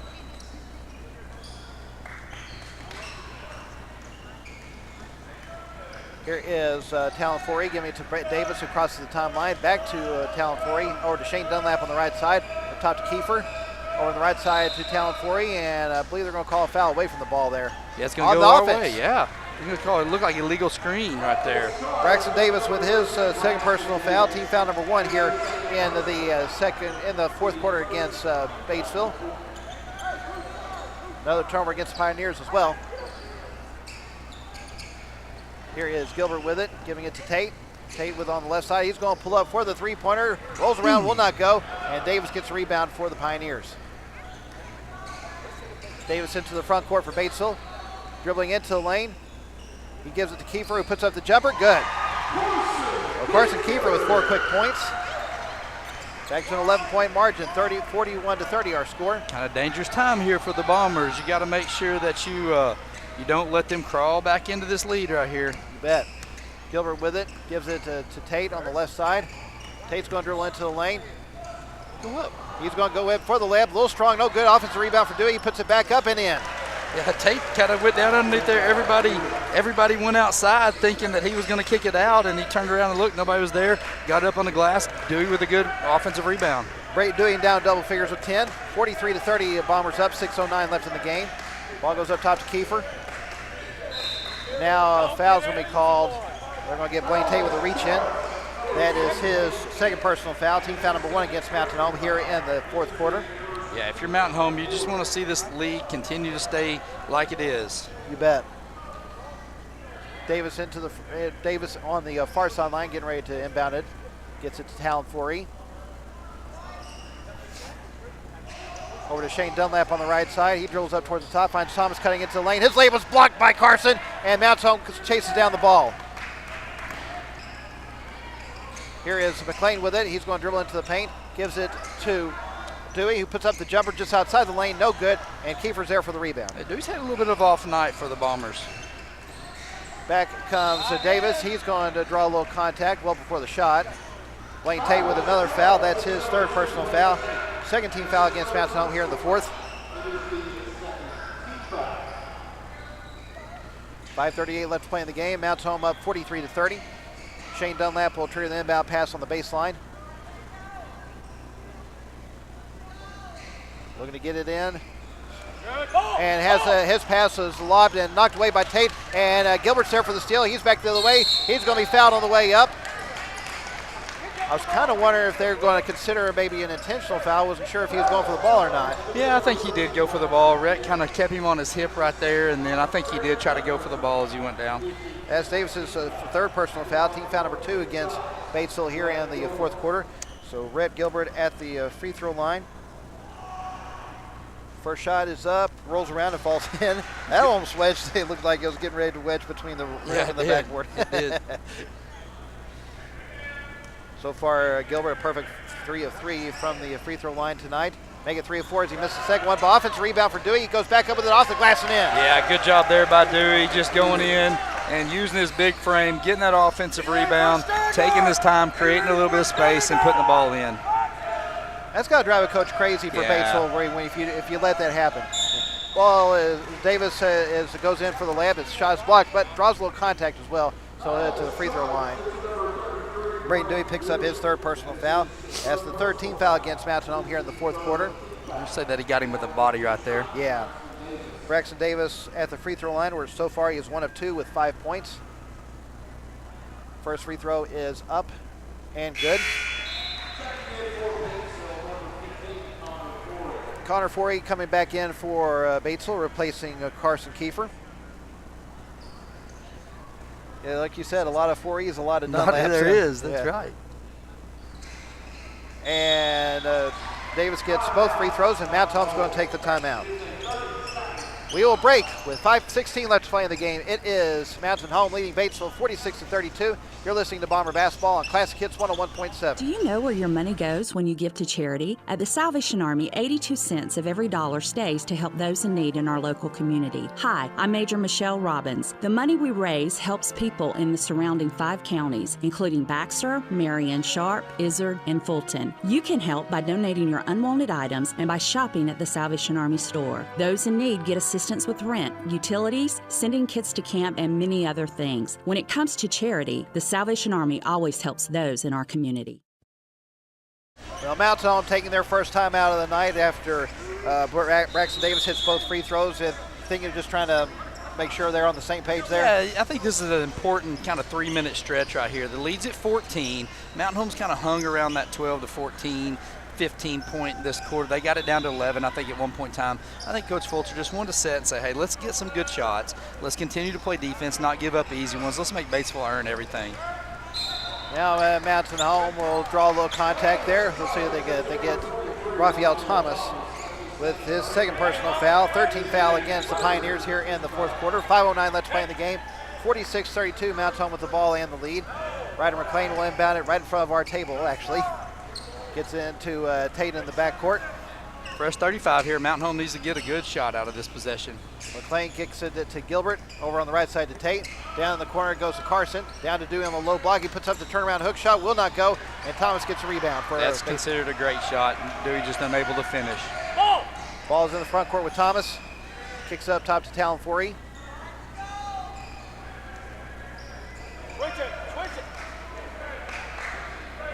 And picks up his dribble, gives it to Shane Dunlap. Shane Dunlap's going to dribble toward the top. Back to Talon Forey on the left side. He has the ball knocked away by McLean. It goes out of bounds.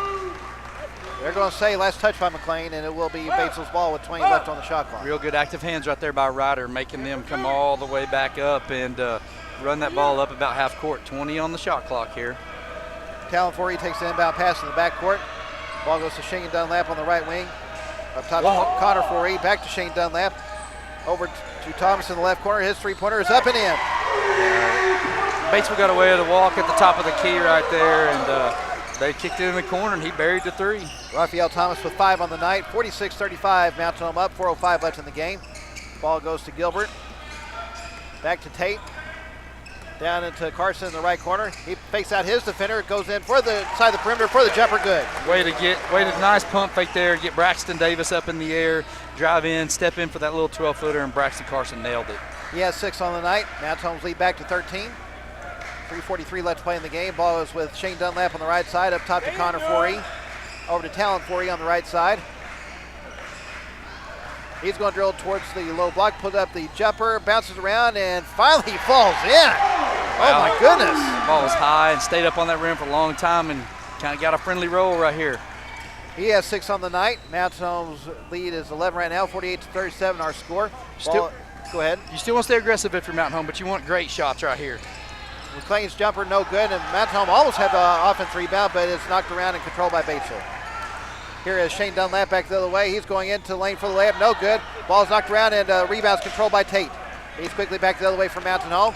Going to Red Gilbert in the right corner. He's going to dribble into the lane. Find Ryder McLean in the left corner. His three-pointer is up. Good! Wow, that's a great shot right there. Good job by Rhett drawing the defense in and hitting Ryder McLean wide open in the corner over there. McLean with 13 on the night. 51-47, Mountain Home up. 2:41 left to play in the game.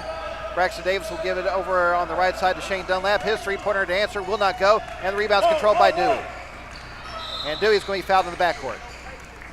Raphael Thomas picks up his third personal foul. That was the last foul Batesville has to give here in the game, and with 2:32 left to play in the game, Batesville is going to take the timeout. It is Mountain Home leading Batesville 51-37. You're listening to Bomber Basketball on Classic Hits 101.7. Everyone is in a hurry these days, even when it comes to their banking, but sometimes you still need to talk to a real person. Arvis Bank's new ATM with live teller in Mountain Home is bringing customers a convenient way to do just that. You'll get the personalized touch of a teller-supported banking without the hassle of having to go into the bank. Just drive through and connect with one of our friendly associates with just a touch of a button, whenever it's convenient for you. Visit your Arvis branch location with ATM LT at 2619 Highway 62 East to try out the Arvis ATM with live teller today. ASC Warranty is proud to support the Mountain Home Bombers. ASC Warranty provides dealers with vehicle protection plans for any vehicle in their inventory. ASC Warranty's greatest assets are the people that make up the ASC team. The work ethic and dedication to consistently superior services provided by all of their employees are second to none. ASC Warranty is proud to say the Bombers have the same values. ASC Warranty is one of your biggest fans. They will be cheering you on every step of the way. Go Bombers! Well, the Mountain Home boys will go back on the road tomorrow night to play Fayetteville. We just heard that the Purple Dogs beat Morrilton 74-73 tonight. Sound like a good game. I'd like to know how that one ended. Here is Mountain Home with the ball coming out of the Batesville timeout. Less than 2.5 minutes left playing the game. 2:20 left on this clock right here. If you're Mountain Home, you're just looking for a great shot. You're up 14. You're just looking for something that, I mean, you don't even have to really get a shot, but you want to get a shot and stay aggressive, but you can ice this game here just by being smart. Braxton Carson's three was blocked. He gets the ball back, tries to throw it to Dewey. Ball knocked away by Batesville. Goes out of bounds. Mountain Home will inbound it with 9 left on the shot clock. 2:05 left in the game. It's a 51-37 Mountain Home advantage. 9 seconds left here on the clock. Mountain Home, see if they recognize that. Ryder McLean takes the inbound pass. Immediately puts up the three-pointer. No good. And chases down his own rebound. And gets Mountain Home will get a fresh 35. Yeah, good play right there by pulling it out. Great offensive rebound there as Ryder followed his missed shot. Tate with it on the right side. Gives up top to Gilbert. Just inside the half-court stripe. Now gives it back to Tate. Yeah, I guess Batesville's not going to try to extend this game and foul. Yeah. You're going to have to do it eventually, it looks like, you think. Ball goes to Tate. Tate's going to dribble into the lane, going in for it, give it to Dewey for a nice pass, but it's a little strong on the layup. Offensive rebound from McLean, he puts it back up and in.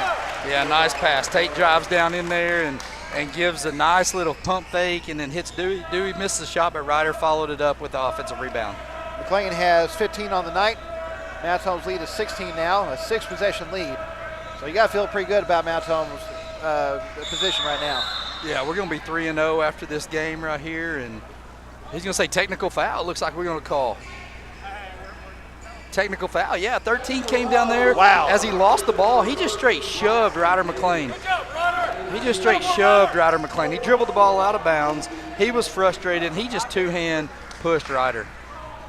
Braxton Davis will be called for the tackle, and that does count as a personal. That's his 4th personal foul. Team foul number 5 against Batesville. So Coach Middleton's out here asking what did he do. He didn't see what he did, but he did. He came across and then he did the shoving. You know, I remember Isaac Middleton. He had some awesome teams over at Cedar Ridge, and particularly a player that is in the NBA now, Austin Reeves. Austin Reeves, that's right, down at Cedar Ridge. He coached them. So Red Gilbert will be shooting the free throws for Mountain Home. First one is up and in. He is now 4 of 5 from the free throw line with 1 more to shoot. Yeah, and Batesville's just frustrated. Mountain Home came in here and just kind of had our way with them, and did a really good job of controlling the clock, controlling the ball, winning the turnover battle. Right now it's 9-6, 14-6. As Mountain Home's winning the turnover battle. Gilbert hits both free throws. Kobaninsky comes in, replacing Blaine Tate. 1:12 left to play in the game. Mountain Home's lead is 55-37, and the Bombers will keep possession as well. Inskeep into the front court, gives it to Gilbert. Back to Inskeep. Tries to throw it to Uchman. Paul goes off his hands and stolen by Connor Forey. I'm sorry, actually, that's Ransom Dunlap, excuse me. Ransom Dunlap has his pass knocked away and stolen by Dewey. He'll give it to Inskeep. 49 seconds left, so Mountain Home looks like it's going to pull off another sweep tonight. Yeah, going to start the season, was that 3-0 here for your Bombers? That's right. Here is McLean with it on the left side. And he'll draw a little contact. Again, Mountain Home already in the bonus, so it's going to be 2 shots coming up for Ryder McLean. That is on Raphael Thomas. That is his 4th personal foul. So Ryder McLean at the free throw line. For the first time tonight, he has 15 so far this evening. 38.7 left to play in this one.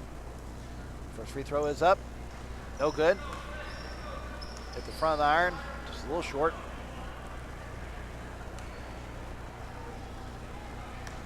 Second shot for McLean is up and good. He gets 1 of 2. Right